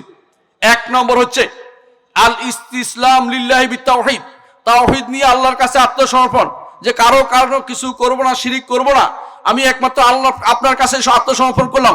ইব্রাহিম আলাইহিস সালাম তা করেছিলেন। ইসকাল লাহু রব্বু আসলিম ক্বালা আসলামতু লিরাব্বিল আলামিন। তিনি যখন আল্লাহ তাআলা তাকে বললেন যে হে ইব্রাহিম আত্মসমর্পণ করুন, বলে আল্লাহ আপনার জন্য আমি নিজেকে সমর্পণ করে দিলাম। একজন মানুষ আল্লাহর কাছে সমর্পণ করে দেওয়ার পর নিজের কোনো স্বাধীনতা থাকতে পারে না, নিজের কোনো আল্লাহর কথাই শুনতে হবে তাকে। 2 নম্বর কাজ, মুসলিম হতে হলে কি লাগবে? আল্লাহর নির্দেশ এবং নিষেধ মেনে চলতে হবে। আল্লাহর নির্দেশ এবং আল ইনকিয়াদ লাহু বিত্তাআ বলে, আল্লাহর নির্দেশ এবং নিষেধ মেনে চলতে হবে। 3 নম্বর হচ্ছে আল বারাআতু মিনাশ শিরকি ওয়া আহলি, শিরক এবং মুশরিকদের থেকে নিজেকে মুক্ত ঘোষণা করতে হবে যে আমি শিরকদের সাথে নাই, মুশরিকদের সাথে নাই। ইন্নী বারিউম মিম্মা তুশরিকুন। কে বলছে? ইব্রাহিম আলাইহিস সালাম। ইব্রাহিম আলাইহিস সালাম প্রথম কেন মুসলিম, এটা বোঝানোর জন্য তিনি প্রথম মুসলিম এই জন্য হয়েছে, 3টে জিনিস করে দেখাইছেন। 3টে জিনিস করে দেখাইছেন। প্রথমটা কি? তিনি যখন তাকে বলা হলো যে চলো মেলায় যাবে, মূর্তির কি হবে? মূর্তি মেলার মধ্যে মূর্তির আমরা প্রদর্শনী করব। মূর্তির প্রদর্শনী বুঝেন তো? এখন মূর্তির প্রদর্শনী হয়, কে কোনটা, দেশের মূর্তির প্রদর্শনী আর লাগে না, কোনায় কোনায় বসাই দিছে, রাস্তার কোনায় বসাই দিছে। গত 16-17 বছর যা দেখছি এগুলি তার বলার বাইরে না। এখনো অনেকগুলি রয়ে গেছে, আরো বানানোর জন্য অনেকে নাকি শুনছি হ্যাঁ বিশাল বিশাল বাজেট তৈরি করেছে। আল্লাহ, এগুলি শিরকি আখড়া কিছুই না, এগুলি কোনোভাবে বৈধ হইতে পারে না, এগুলি হারাম ছাড়া কিছুই না। যারা এগুলি বানাবে আল্লাহর কাছে জবাবদিহি করতে হবে, যদি ক্ষমতাতে এগুলি বানায় আল্লাহর কাছে জবাবদিহি করতে হবে। আমরা এগুলির বিরুদ্ধে প্রতিবাদ করছি, এগুলি হারাম ছাড়া কিছুই না, এগুলির বিরুদ্ধে এগুলি কোনোভাবেই মুসলিম দেশে এগুলি স্থান পাইতে পারে না। কোনায় কোনায় মূর্তি দাঁড় করে দিয়েছেন আর মূর্তির প্রদর্শনী করতেছেন। ইব্রাহিম আলাইহিস সালাম কি বললেন? ইন্নী সাকিম, আমার মন ভালো নাই, আমার মন ভালো নাই, আমি যাব না।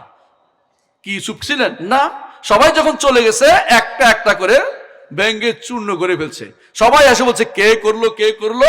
বলছে ইব্রাহিম নামে একটা ছেলে ছোকরা করতে পারে, এইটা শুধুমাত্র দেখছি খারাপ বলে এইটারে। হ্যাঁ, কি বলতেছে? একদম করছে আলা তাকুলুন, খাও না কেন? ইব্রাহিম আসলাম কি করছে, যাইয়া খাবার নিয়ে দিছে, কি খাস না কা? তো দেখে বলছে কি খাবে, ও তো কথা বলতে পারে না। উফিল্লাকুম আলিমা তা'বুদুন মিন দুনিল্লাহ, কথাই বলতে পারে না, আর খাওয়াচ্ছ তোমরা, এগুলো সামনে এগুলি দাও কেন তোমরা, এগুলি কেন দিচ্ছ? আরে খারাপ বলতেছে, এর পোড়াই ফেলো, পোড়াই ফেলো, এর পোড়াই ফেলো। মানে সব সহজ সহজ উত্তর হলো মেরে ফেলো, সহজ উত্তর হলো মেরে ফেলো। উত্তর নাই, জবাব দিতে পারবে না কিন্তু মেরে ফেলতে পারবে, এইটাই তাদের বড় উত্তর। যারা টাইপের মানে তাদের যে অথরিটি, তাদের আর কোনো কাজ নাই, কি মেরে ফেলো। সোজা কথা হলো মেরে ফেলো, অত্যাচার করো, জুলুম করো, এটা তাদের মেরে ফেলা। শিরকের বিরুদ্ধে কথা বললে অনেকের গায়ে আগুন লেগে যায়। অনেকে বলে শিরকের বিরুদ্ধে কথা বলে মানুষের মধ্যে বিভেদ তৈরি করতেছে। ওই বিভেদ তো আমার নবী তৈরি করে গেছেন, করছেন না? ওই বিভেদ আমার নবী তৈরি করে গেছেন। কারণ আরবের মুশরিক সমাজ চাইছিল ঐক্য করতে। মুহাম্মদুর রাসূলুল্লাহ সাল্লাল্লাহু আলাইহি ওয়াসাল্লামের কাছে আসে একটা প্রস্তাব দিছে। কি প্রস্তাব দিছে বলেন তো? যে 1 বছর আপনার মূর্তির ইবাদত করে দেব, আপনার আল্লাহর ইবাদত করে দেব, আরেক বছর আপনি আমাদের মূর্তির ইবাদত করে দেবেন। সুন্দর, আগে কি সুন্দর রাত কাটাইতাম, মানে সুন্দর মিলেমিশে চলতাম। আমাদের আপনি বিরোধিতা করেন না, দয়া করে এখন ক্ষান্ত হন। কি প্রস্তাব, বাপরে বাপ! আল্লাহ তাআলা আয়াত নাযিল করে দিলেন, মেনে নিছেন না? আল্লাহ মেনে নিছেন না? না, কি বলেছেন? কুল ইয়া আইয়ুহাল কাফিরুন, হে কাফির গোষ্ঠী, লা আ'বুদু মা তা'বুদুন, যেগুলি ইবাদত তোমরা করে ইবাদত আমি করতে পারি না। আল্লাহর দ্বীনের সাথে অন্য কিছু আসতে পারে না। লা তালবিসুল হাক্কা বিল বাতিল, হক এবং বাতিল কখনো একসাথে করিও না। লা তালবিসুল হাক্কা বিল বাতিল, হক বাতিল একসাথে হইতে পারে না। আপনি যেখানে কোরআন তেলাওয়াত হবে গীতা পাঠ হইতে পারে না, যেখানে গীতা পাঠ হবে কোরআন তেলাওয়াত হইতে পারে না। কথা কি বুঝাতে পারছি? এক জায়গা দুটো একসাথে করতে পারেন না। আপনি আমি যেটা করতেছে, অধিকাংশ রাজনৈতিক কারণে যেগুলি করতেছে, আল্লাহর কাছে জবাবদিহি করতে হবে। দিন নিয়ে ঠাট্টা মশকারি করতেছে, এগুলি কখনো ইসলাম অনুমোদন করে না। কোরআন যেখানে সেখানে চলতে পারে না। হক এবং বাতিল মনে করতেই হবে। ইসলাম হক আর অন্য সবগুলি হচ্ছে বাতিল। এইটা যদি কেউ বিশ্বাস না করে ইমানদার হয় না, এখনো সে কাফের রয়ে গেছে। কে বুঝছেন আমাদের কথাটা? আপনি এখন বললেন যে আমরা রাজনৈতিক কারণে এটা মানতে ওইটা মানতে, রাজনৈতিক কারণে কুফরি কি মানা জিনিস? কিসের রাজনীতি, কিসের রাজনীতি এটা? ভণ্ডামি ছাড়া কি? যে ব্যক্তি কুফরিকে প্রশ্রয় দেয় তার কিসের রাজনীতি এটা? কুফরিকে প্রশ্রয় দেওয়ার শরীয়ত অনুমোদন করে না কোনোদিন। আপনি কি জন্য এটাকে প্রশ্রয় দিচ্ছেন? কেন প্রশ্রয় দিচ্ছেন? ইসলামের নাম করে যদি দেন, আপনি হারাম কাজ করতেছেন, আপনি কুফরি করতেছেন, করতে পারেন না। এটা ইসলাম কোনোদিন একে অনুমোদন করে না। তাহলে কুল ইয়া আইয়ুহাল কাফিরুন লা আ'বুদু মা তা'বুদুন ওয়ালা আনতুম আ'বুদুনা মা আ'বুদ, আমি যার ইবাদত করি তোমরা তার ইবাদতকারী নও। এখন বলতে পারেন যে আরব মুশরিক তো আল্লাহর ইবাদত করতো না? করতো। কারণ যদি একমাত্র আল্লাহর ইবাদত না করে, আল্লাহ ওই ইবাদত নেন না। কথা বুঝতে পারছি? আপনি মনে করলেন যে মসজিদেও গেছি, মন্দিরেও যাই, দুইটাই তো হ্যাঁ ইবাদত খানা, দুইটাতে ইবাদত করে আসি। হ্যাঁ, আপনি আল্লাহর ইবাদত করছেন, আরটা কি করছেন? কুফুরি ইবাদত করছেন। তো এই জন্য আল্লাহ তাআলা আপনার আল্লাহর ইবাদতটা নিবেন না, আল্লাহ আপনার নামাজের নিবে না। আপনার নামাজ আল্লাহর কাছে 1 পয়সারও মূল্য নেই। আপনি এবং আবু জাহেল সমান সমান। কেন আবু জাহেল সমান সমান বলছি? আবু জাহেল কাবা ধরে আল্লাহর কাছে কাঁদতেছে। কোন দিন? বদরের আগের রাত্রিতে কাবা ধরে কাঁদতেছে, আল্লাহ যে আমাদের ভাইয়ে ভাইয়ে শত্রুতা তৈরি করে দিল। কার কথা বলছে বুঝছেন তো? কার কথা? আল্লাহ নবীর কথা বলতেছে। নাউজুবিল্লাহ। সে উল্টা বদদোয়া করতেছে, আল্লাহ যে আমাদের ভাই ভাই শত্রুতা তৈরি করে দিল, আমাদের সুন্দর সমাজকে খান খান করে দিল, আমাদের মধ্যে বিষ বাষ্প ছড়িয়ে দিল, আমাদের মধ্যে পৃথকী করে দিল, আমাদের মধ্যে ভাগ ভাগ করে দিল। আগামী দিন আল্লাহ তাকে পিছিয়ে ফেলুন। দোয়া করতেছে, আল্লাহর কাছে দোয়া করতেছে। কেউ চিন্তা করেন, দোয়া কিন্তু আল্লাহর কাছে কম করতেছে না। কাবার গিলাপ ধরে, কাবার দরজা ধরে দোয়া করতেছে, আল্লাহ কবুল করে তারে। বুঝছেন তো? আল্লাহ ঠিকই কবুল করছে, ওরে পিছিয়ে ফেলছে। কারণ রাসূলুল্লাহ সাল্লাল্লাহু আলাইহি ওয়াসাল্লাম খারাপ সানে, সে খারাপ চাইছে।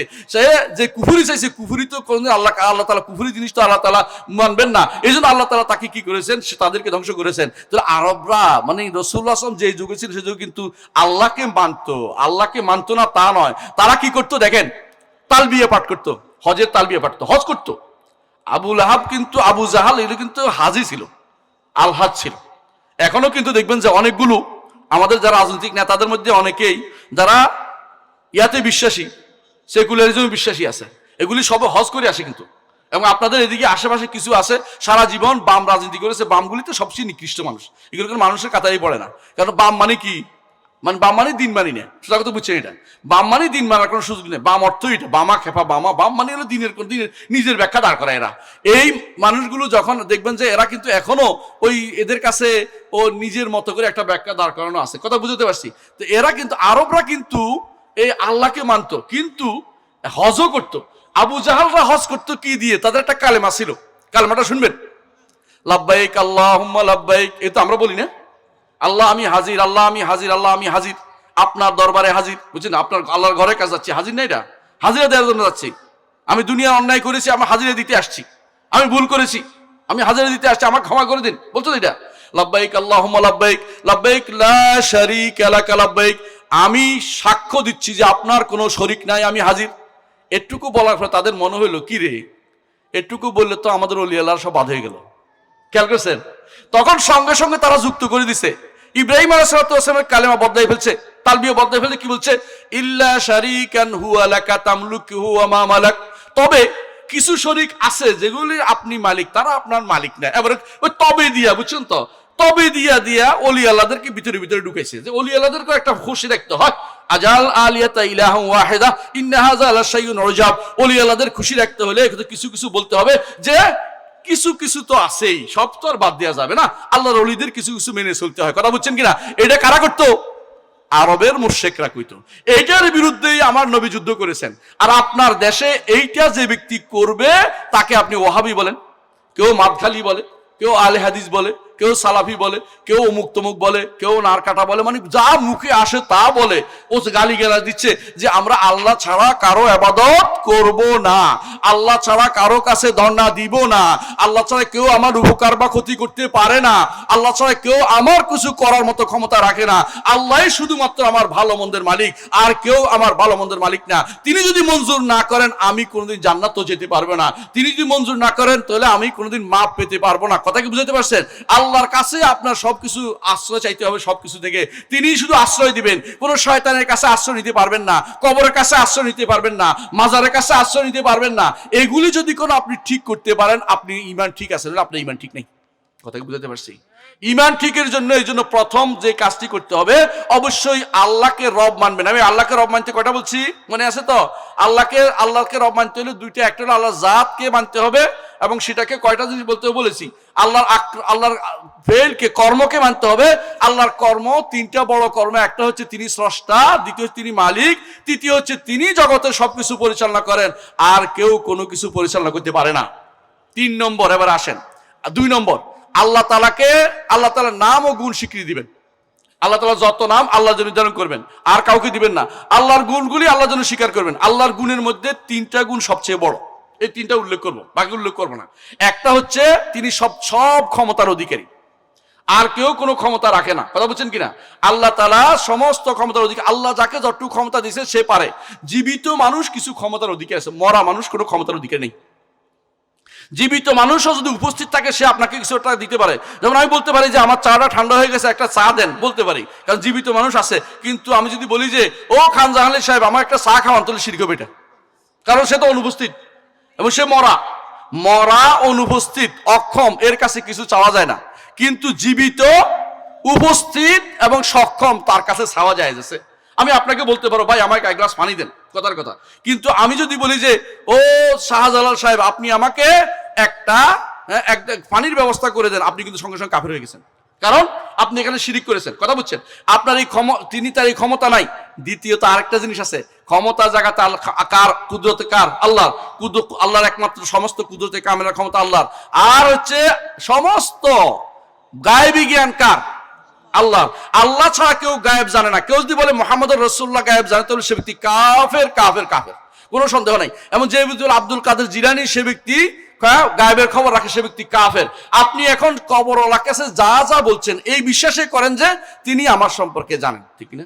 অনেকে এটা করে না। মনে করেন তিনি তো খবর রাখেন, মরার পরে তাদের নাকি আরো ক্ষমতা বেড়ে যায়, এই কথা যে ব্যক্তি মনে করবে সে ব্যক্তি কাফের, কোনো সন্দেহ নাই। মরার পরে তাদের অবস্থা আরো খারাপ হয়ে যায়, এই জন্য তাদের জন্য দোয়া করতে হয়। মুহাম্মদ রাসূলুল্লাহ সাল্লাল্লাহু আলাইহি ওয়াসাল্লাম তাদের জন্য দোয়া করতেন। তাদের কাছে কিছু কোনদিন চাইছে এমন কোনো প্রমাণ আপনি দেখাইতে পারবেন না। তাদের জন্য দোয়া করছেন। কি দোয়া করতেন? আল্লাহুম্মা গফির লি আহলি বাকিল গারকাদ, আল্লাহ বাকিল গারকাদে যারা শুয়ে আছে তাদেরকে আপনি ক্ষমা করে দিন। আর আপনি মনে করতেছেন বাকিল গারকাদে যারা আছে এদের সুপারিশে আপনার উপকার হবে। যে ব্যক্তি এটা মনে করবে যে শাহজালালের অথবা শাহপরানের অথবা যদি অমুক তমুক অথবা যদি মুহাম্মদ রাসূলুল্লাহ অথবা যদি কোনো ওই সাহাবায়ে কেরামের কোনো কিছু কবর জিয়ারত করে সেখান থেকে ফয়েজ ও বরকত আসবে, আমার একটু উপকার হয়ে যাবে, সে ব্যক্তি কাফের হয়ে গেছে, ঈমান হারা হয়ে গেছে, সে ব্যক্তি ঈমানের উপর নাই। এইটা হচ্ছে আকীদা বিশুদ্ধ করার মূল জিনিস। তাকে বুঝাতে পারছি কথাটা? কারণ তারা গায়েব জানে না, তাদের এই ক্ষমতাও নাই, গায়েবও জানে না, ক্ষমতাও নাই। দুনিয়া থেকে আপনি যতই ডাকেন কবরবাসীকে উত্তর দিতে পারে না, পারে না। কবরবাসী আল্লাহ যদি কোনোদিন কাউকে শোনায়, এটা ব্যতিক্রম জিনিস, এটা আলাদা জিনিস, এটা আমাদের কাছে খবরও আসবে না। আল্লাহ কাউকে শোনাতে চাইলে অনেক কিছু শোনাইতে পারে, এটার সাথে কোনো সম্পৃক্ততা নেই। মূল জিনিস হচ্ছে কবরবাসী কিছু শোনে না। ওয়ামা আনতা বিমুসমিইম মান ফিল কুবুর, যারা কবরে আছে হে নবী আপনি তাদেরকে শোনাইতে পারবেন না। নবী যেখানে শোনাইতে পারবেন না, আপনি কোত্থেকে শোনাবেন? আপনি শোনানো যায় কোথায়? আপনি কোত্থেকে শোনাবেন তাদেরকে? কবরবাসীর কাছে, কবরবাসী বিপদে আছে, তাদের কবরের উপরে যদি কোনো কেউ একটা ইট তুলে তাদের উপরে কষ্ট দেয়া হয়, কারণ কবরবাসী কষ্ট পায়। হাই জীবিত মানুষ যেভাবে কষ্ট পায়, মরা মানুষ তেমনি কষ্ট পায়। কবর উপরে হাঁটা কষ্টদায়ক, কবর উপরে ইট তোলা কষ্টদায়ক, কবর উপরে সৌধ তোলা কবরবাসীকে কষ্ট দেওয়া হয়। এগুলি একদিকে হারাম, একদিকে কবরবাসীকে কষ্ট দেওয়া হয়। এই কবর বাধাই করা নিষেধ, কবর উপরে নাম লেখা নিষেধ, কবরকে কোন রকমের নাম ইট বাসায় কবর উপরে কি সৌধ নির্মাণ করা নিষেধ। অথচ বেশিরভাগ বর্তমান সময়ে দেখবেন যে এই শিরকের মধ্যে সবাই লিপ্ত রয়েছে, এই গুনার মধ্যে সবাই লিপ্ত রয়েছে, অথচ এই ব্যাপারে কারো কোনো মাথা ব্যথা নাই। সবাই এই করেঙ্গে সেই করেঙ্গে, ওয়াজ করতে গেলে দুনিয়ার সব ওয়াজ করে ফেলছে। ঈমান ঠিক করছে কিনা আগে দেখেন, আপনার আশেপাশে এগুলি ঈমান ঠিক আছে কিনা খোঁজ নেন। এগুলি কি ঈমানের দাওয়াত দেয়? আপনার দায়িত্ব, আমার দায়িত্ব, প্রথম দায়িত্ব হচ্ছে এটা। কারণ মুহাম্মদুর রাসূলুল্লাহ সাল্লাল্লাহু আলাইহি ওয়াসাল্লাম এই দাওয়াত তিনি কত বছর দিয়েছেন বলতে পারবেন? কত বছর? মৃত্যুর আগ পর্যন্ত দিয়েছেন। কত বছর? 40 বছর থেকে শুরু করে 63 বছর পর্যন্ত তিনি এই পুরো 23 বছর জিন্দেগিতে এই পুরো দাওয়াত দিয়েছেন। বলতে পারেন শুধু মক্কার জিন্দেগি দেয় নাই, মদিনার জিন্দেগিও তিনি দিয়েছেন। সর্বশেষ যাকে তিনি পাঠিয়েছেন, তিনি যাকে সর্বশেষ পাঠিয়েছেন মুআয ইবনে জাবাল রাদিয়াল্লাহু আনহু ইয়েমেনে পাঠিয়েছেন। ইয়েমেনে মুআয ইবনে জাবাল রাদিয়াল্লাহু আনহুকে পাঠিয়েছেন ইয়েমেনে, এবং বলেছেন মুআয তুমি এসে হয়তো আমাকে আর জীবিত পাবে না। তিনি এসে আর তাকে জীবিত পাননি, এর আগে রাসূল দুনিয়া থেকে চলে গেছেন। কিন্তু পাঠানোর সময় বলেছেন প্রথম তুমি যাবে, যে তাদেরকে প্রথম তাদেরকে ডাকবে শাহাদাতু আল্লা ইলাহা ইল্লাল্লাহ, আল্লাহ ব্যতীত কারো ইবাদত পাওয়ার যোগ্যতা নাই, আল্লাহ ছাড়া কারো ইবাদত করব না। এই দাওয়াত সবার আগে তুমি পৌঁছাবে। বুঝছেন কিনা কথাটা? সবার আগে পৌঁছানো, সর্বশেষ তার এইটাই ছিল ওসিয়ত। এমনকি তিনি এই ওসিয়তের কথাই তিনি মৃত্যুর আগে বলে গেছেন, যারা যারা এই কালেমা পড়ে মারা যাবে তাদেরকেও তিনি বলছেন যে তারা কি পাবে? তারা নাজাত পাবে। কি? যে ব্যক্তি বলবে লা ইলাহা ইল্লাল্লাহ বলে মরে যাবে সে ব্যক্তি নাজাত পাবে, কারণ তার কালেমা ঠিক করছে, অর্থাৎ তার আল্লাহ ছাড়া কারো ইবাদত করে নাই। কিন্তু আল্লাহ শুধু কালেমা পড়লে, যদি কোনো ইবাদত করতে করতে শিরিক করতে করতে কালেমা পড়ে লাভ আছে? কোনো লাভ নাই। অনেকে তো কালেমা পড়তে পড়তে গাছে উঠে যায়, অনেক কালেমা পড়তে প্যান্ডেলে উঠে যায়, কলমা তো লাভ দিয়ে গায়ের উপরে পড়তেছে। আমি একজন দেখলাম কে লাভ দিয়ে পড়তেছে, আর ও বেটাও পাগল, বেটা করতেছে আমার পাগল, আমার পাগল। তোমার পাগল হইবে কেন? ও পাগলের সাথে তোমার কি সম্পর্ক কেন? তুমি কি পাগল নাকি? পাগলকে পাগল সাপোর্ট দিচ্ছে না, ওযুবিল্লাহ। এরা এই কাজ করবে কেন? গাছে উঠবে কেন? রাসূলুল্লাহ সাল্লাল্লাহু আলাইহি ওয়াসাল্লাম সাহাবীরা কোনদিন গাছে উঠছিল না? মাছে উঠছিল না? প্যান্ডেলে উঠে গেছিল নাকি? নদী কিসুর উপর পার হয়ে গেছিল গাছ? এই জাতীয় জিনিসগুলো হচ্ছে সবগুলো হচ্ছে বিভ্রান্তি। এরা কতগুলো শয়তান তৈরি করে, শয়তান তাদেরকে ও মাথা প্যাডের ভিতরে এটা উঠে দেয়, লাভ দিয়ে উঠে, শয়তান লাফা ব্যাঙের মতো লাফাই থাকে। এরা সবগুলো হচ্ছে বিভ্রান্ত, পথভ্রষ্ট। এইগুলি আশেপাশে অনেক দেখবেন যে ওলি আল্লাহর নাম দিয়া এখানে এসে ওয়াজ করতেছে, আশেপাশে এরকম দেখবেন যে পুরো মাঠ দখল করে ফেলতেছে, এবং হাজার হাজার মানুষ আসতেছে, এদের কান্দে মরতেছে। কি জন্য কাঁদে? এটা তো বুঝে না। কেন কাঁদে? তার কাঁদাতে হবে আল্লাহর কাছে। কি জন্য কাঁদে? সুর দিয়ে গিয়ে কাঁদে। সুর আছে, সুর দিয়ে কাঁদতেছে। সুর দিয়ে কাঁদার জিনিস নয়, আল্লাহর জন্য একান্তে কাঁদার জিনিস। মুহাম্মদুর রাসূলুল্লাহ সাল্লাল্লাহু আলাইহি ওয়াসাল্লাম বলেছেন, যেই ব্যক্তি একান্তে আল্লাহকে স্মরণ করছে, আল্লাহর আযাবের কথা স্মরণ করছে, হাসরের মাঠে উপস্থিত হওয়ার কথা স্মরণ করছে, তারপর যে ব্যক্তি চোখ দিয়ে পানি পড়ে গেছে, আল্লাহ তাকে আরশের নিচে ছায়া জায়গা দিবেন। আলহামদুলিল্লাহ, আলহামদুলিল্লাহ। যে ব্যক্তি এই জন্য একান্তে আল্লাহর ভয় যেন আপনার মধ্যে থাকে, যে আমি শিরিক করব না, আমি কবর পূজা করব না, আমি মাজার পূজা করব না, আমি এইসব কারো কাছে কিছু চাইবো না, একমাত্র আল্লাহর কাছেই আমি সবসময় চেয়ে বেড়াবো, আর কারো কাছে কিছু চাইবো না। আমার একজন বন্ধু আছে, একটা বই লিখছে, নাম দিছে শুধু আল্লাহর কাছে চাই। বইটা খুব সুন্দর নামটা না? শুধু আল্লাহর কাছে চাই। এটা আমার নবীর নির্দেশ। যখন তুমি কিছু চাইবে আল্লাহর কাছে চাইবে, যখন তুমি সাহায্য চাইবে আল্লাহর কাছে সাহায্য চাইবে। কোনো ব্যক্তি আপনার কোনো উপকার করতে পারবে আল্লাহ যদি মঞ্জুর না করে। আল্লাহ মঞ্জুর করবে, আপনি যদি মনে করেন যে কবরবাসীর কারণে আল্লাহ মঞ্জুর করবে, তো আপনি শিরকে লিপ্ত আছেন। কবরবাসীর কারণে মঞ্জুর করবে না। যদি বলতে পারেন তাহলে ওসিলা আছে না? ওসিলা শুদ্ধ কয়টা জানেন তো? 3টা ওসিলা শুদ্ধ। 1 নম্বর ওসিলা মানে মাধ্যম, যেটাকে বলে। ওসিলা শব্দের অর্থ হচ্ছে নৈকট্য। আল্লাহর কাছে নৈকট্য লাভ যদি করতে হয় আপনাকে, ওসিলা অর্থ মাধ্যমের কথা শুদ্ধ না। এরা কি করে দলিল দেয়, ইয়া আইয়ুহাল্লাযিনা আমানুত্তাকুল্লাহ ওয়াবতাগু ইলাইহিল ওয়াসিলা, এই ইমানদারগণ তাকওয়া অবলম্বন করে তার কাছে ওসিলা তালাশ করো। ওসিলা অর্থই বুঝে না। ওসিলা অর্থ নৈকট্য। বাংলা ওসিলা আর আরবি ওসিলা ভিন্ন অর্থ। বাংলা ওসিলা মাধ্যম আছে, কিন্তু আরবি ওসিলা মাধ্যম অর্থ নাই। ডিকশনারি খুলে দেখতে বলেন, কোন ডিকশনারিতে ওসিলা অর্থ মাধ্যম নাই। ওসিলা অর্থ নৈকট্য তালাশ করা। এর অর্থ হচ্ছে আল্লাহর নৈকট্য তালাশের 3টা মাধ্যম। একটা হচ্ছে আল্লাহর নাম এবং গুণ দিয়ে আল্লাহকে ডাকা। ওয়ালিল্লাহিল আসমাউল হুসনা ফাদউহু বিহা। আমার নবী কি ডাকতেন? আল্লাহর নাম গুণ ওসিলা দিয়ে ডাকতেন। ইয়া হাইয়্যু ইয়া কাইয়্যুম বিরহমাতিকা আস্তাগীস আসলিহ লি শানি কুল্লাহু ওয়া লা তাকিলনি ইলা নাফসি তারফাত আইন। বলতে কি আমার নবী ইয়া হাইয়্যু ইয়া কাইয়্যুম দুইটা কি নাম দিয়ে এটা ওসিলা দিয়ে দিয়েছে। আর কি দোয়া করে? আউযু, কোথাও ব্যথা হলে কি বলে? আউযু বিল্লাহি ওয়া কুদরাতিহি মিন শাররি মা আজিদু ওয়া হাযা। সাতবার বলছে বলে নাই? এর থেকে আল্লাহর ইজ্জত এবং কুদরতের ওসিলা দিয়ে দোয়া করতেছে। এগুলি হচ্ছে আল্লাহর নাম এবং গুণের দোয়া করা। এটা রাসূল শিখিয়ে দিয়েছেন। আর দ্বিতীয় দোয়া হচ্ছে নিজের নেক আমলের বিনিময়ে দোয়া করা। ওই 3 ব্যক্তি গর্তের ভিতরে পড়ে গেছিল, তারপর নিজের নেক আমলের ওসিলা দিয়ে আল্লাহ নৈকট্য অর্জন করেছে, আল্লাহ তাআলা গর্তের দরজা খুলে দিয়েছে। আর 3 নম্বর হচ্ছে একজন নেককার বান্দার সাথে দোয়া শরীক হওয়া, দোয়া করা, যেটা রাসূলুল্লাহ সাল্লাল্লাহু আলাইহি ওয়াসাল্লাম একজন ব্যক্তি যখন রাসূলের কাছে আসে, ইয়া রাসূল আমি চোখে দেখি না। রাসূলুল্লাহ সাল্লাল্লাহু আলাইহি ওয়াসাল্লাম বলেন যে তাহলে তুমি দোয়া করো আমার সাথে। সেই দোয়া শরীক হওয়ার পরে তার ওসিলা কবুল হয়েছে। কিন্তু এর বাইরে কবর ওসিলা, মাছের ওসিলা, গাছের ওসিলা, হুজুর ওসিলা, পীরের ওসিলা কোনোটাই শরীয়ত অনুমোদিত না। এগুলি হারাম হারাম হারাম। কোনোটাকে হারাম হয়, কোনটা শিরকে পর্যন্ত চলে যায়। যদি কোনো মনে করে যে এর কোনো ক্ষমতা আছে তাহলে শিরক হয়ে যাবে। আর যদি মনে করে আল্লাহর কাছে বলতেছি ওনাকেও বলবে তাহলে শিরক হয়ে যাবে। আর যদি মনে করে যে না আল্লাহই করবে, আমি শুধু ওনাকে আমি সম্মুখে স্মরণ করতেছি, তাহলে এটা বেদাত হবে, এটা হারাম হবে। অর্থাৎ কোনোভাবে ব্যক্তি সত্তা দিয়ে ওসিলা ইসলামে জায়েজ নাই।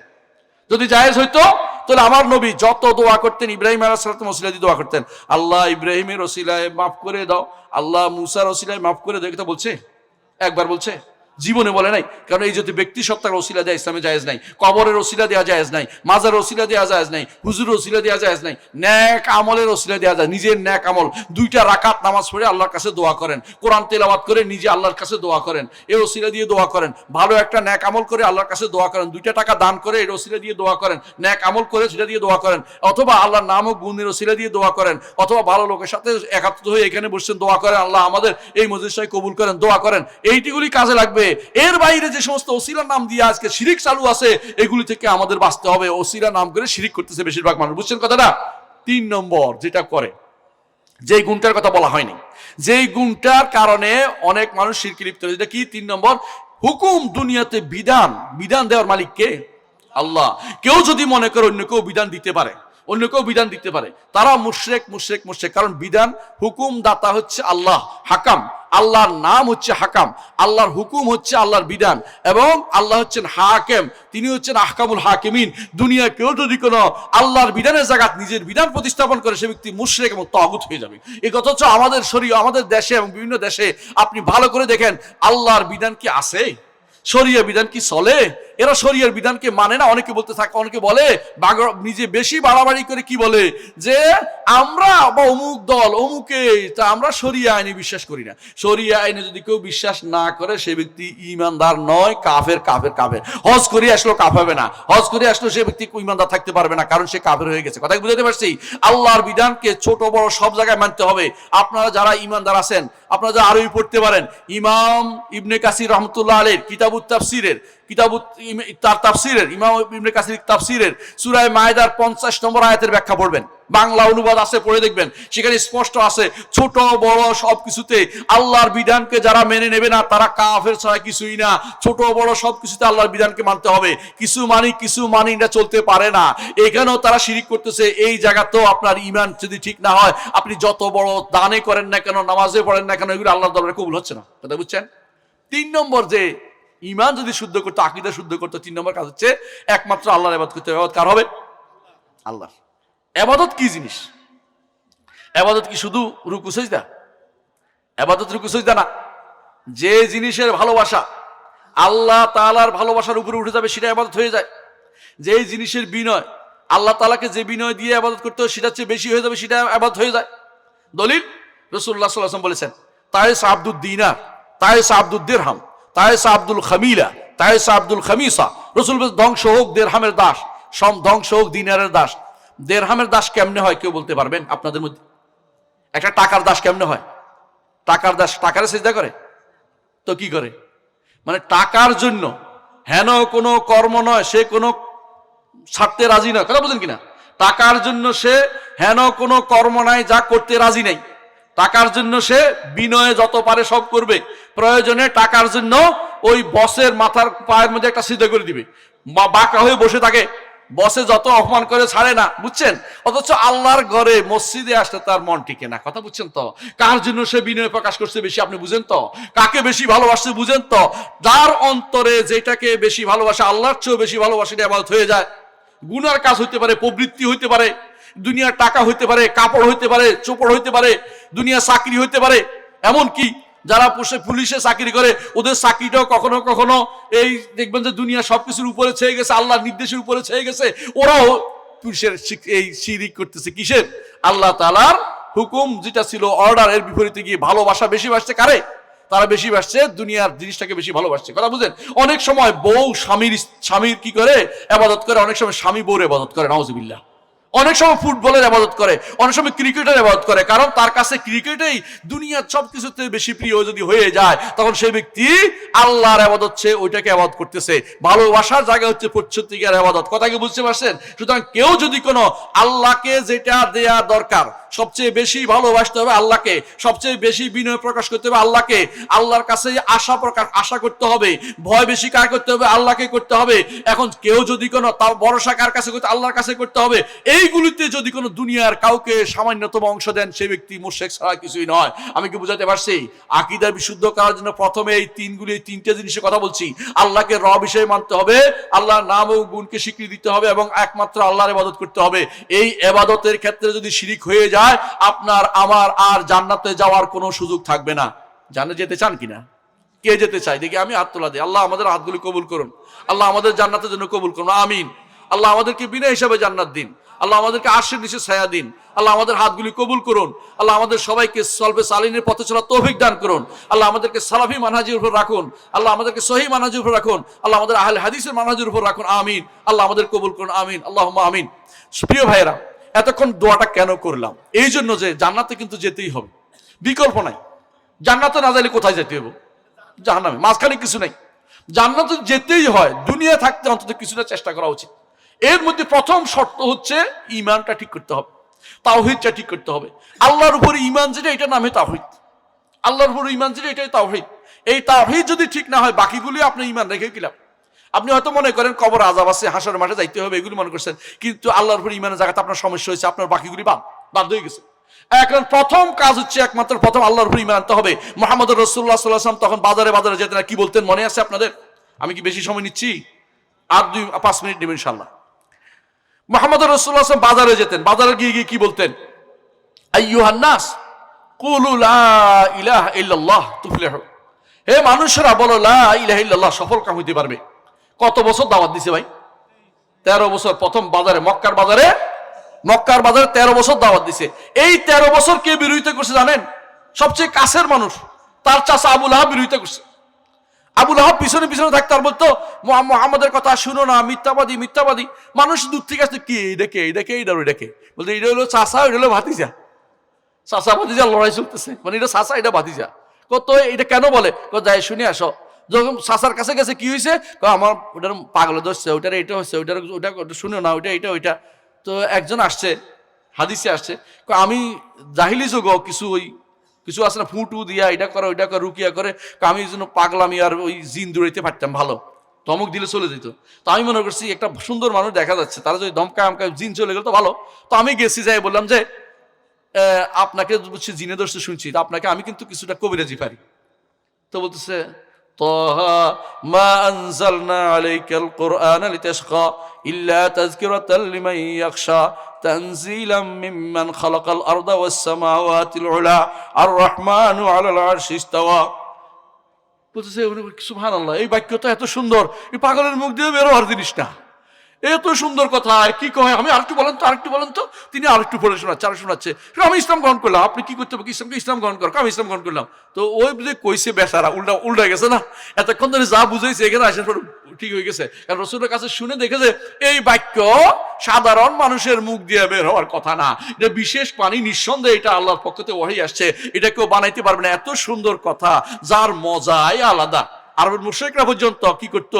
বিরোধিতা করতো, শুনবো না। কিন্তু কি করতো? কাবার গিলাফের ভিতরে লুকাই থাকতো। কি জন্য? মুহাম্মদ সাল্লাল্লাহু আলাইহি ওয়াসাল্লাম তিনি কাবার সামনে নামাজ পড়তেন, বুঝছেন তো? নামাজের মধ্যে সুন্দর করে কোরআন তেলাওয়াত করতেন। যত সুন্দর তিনি তত সুন্দর করে, রাসূলের পড়াতে এমনি সুন্দর, আরো সুন্দর করে তিনি পড়তেন, যত সুন্দর তিনি পড়তেন। ওয়াসসাফাতে সফা ওয়াজাজিরাতে জাজরা ফাত্তালিয়াতে যিকরা, এভাবে পড়তেছেন রাসূল। আর ওরা ভিতরে শুনতেছে, শুনে আস্তে করে চুপিসারে বন্ধুদের কাছে বলতেছে যে আসলে যাই বলো, বন্ধুরা তো খুব কাট্টা কাফের, আসলে যাই বলো কথার মধ্যে কিন্তু মজা আছে। নিশ্চয়ই তুই চুপিসারে শুনতে গেছিলি? চুপিসারে শুনতে গেছিলাম, তোমার আগে বলছিলাম যে জাদু করবে, সাবধান, আজ যাইবে না।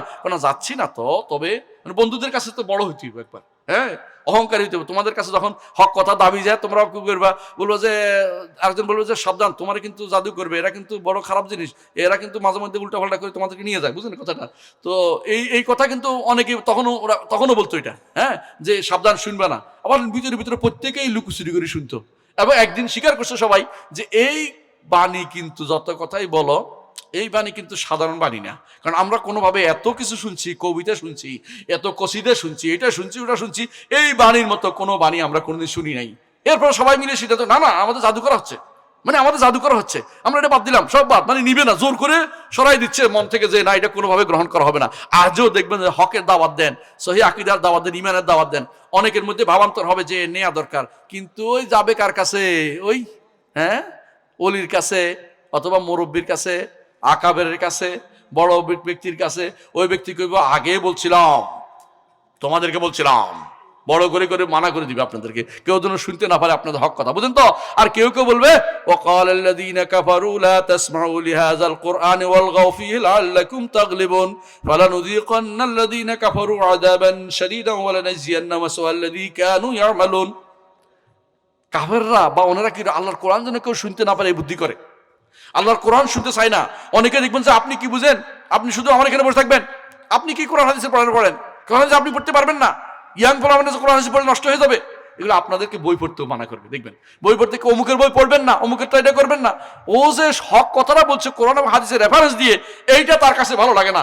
তাকে যদি কোনো গল্প বলা হয়, কি ওই রাতের বেলা দেখছে, যে রাতের বেলা কি দেখছে, সকালবেলা ঘুম থেকে উঠে দেখছি হুজুরের কাপড় চোপড় ভিজা। হুজুর আপনার কাপড় ভিজা কেন? কয়েছে হাজিদের জাহাজ সরে আটকে গেছিল, রাতের বেলা কুতুবুল আকতাব ডাকছিল, যাইয়া আমরা ঠেলে সর থেকে নামাই দিছিলাম, এই জন্য আমার কাপড়টি ভিজা। এই তো মজার গল্প পাইছি। এই মজার গল্প, এরকম মিথ্যা গল্প বললে তখন খুবই মজা পায়, এটা সারাদিন শুনতে রাজি আছে। কিন্তু কেউ যদি একমাত্র আল্লাহর কথা বলে, আরে কি কয় রে, এবারটা তো দেখি যে সব উল্টা পাল্টা করতেছে, আমাদের ওলি আল্লাহদের কি হবে? এই দেশে ইসলাম নিয়ে আসছে ওলি আল্লাহরা, এই কথা বলে আপনাদেরকে বোকা বানাই দিবে। এই ইসলাম ওলি আল্লাহরা নিয়ে আসছে বুঝলাম, তাই বলে ওলি আল্লাহ পূজা করতে হবে আমাদেরকে? আপনি ওলি আল্লাহ হয়ে যান, তাই দরকার, সেইটা চাচ্ছি আমরা। ওলি আল্লাহ হওয়ার জন্য কি পদ্ধতি? কোরআন এবং সুন্নাহর অনুসরণ। কোরআন এবং সুন্নাহর অনুসরণ ছাড়া ওলি আল্লাহ হইতে পারবেন না।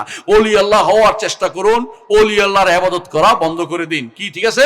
ইনশাআল্লাহ আল্লাহর বিধান মেনে চলবো, আল্লাহর শরিয়া মেনে চলবো, আল্লাহ তাআলা যা বলেছেন তা মানবো, কোরআন এবং সুন্নাহ অনুসরণ করে চলবো। আমরা নিজেরা কারো ওই সমস্ত গল্প কাহিনী, ওই সমস্ত পীর দীর মাজার জিদ কোনো কিছু আমরা অনুসরণ করবো না।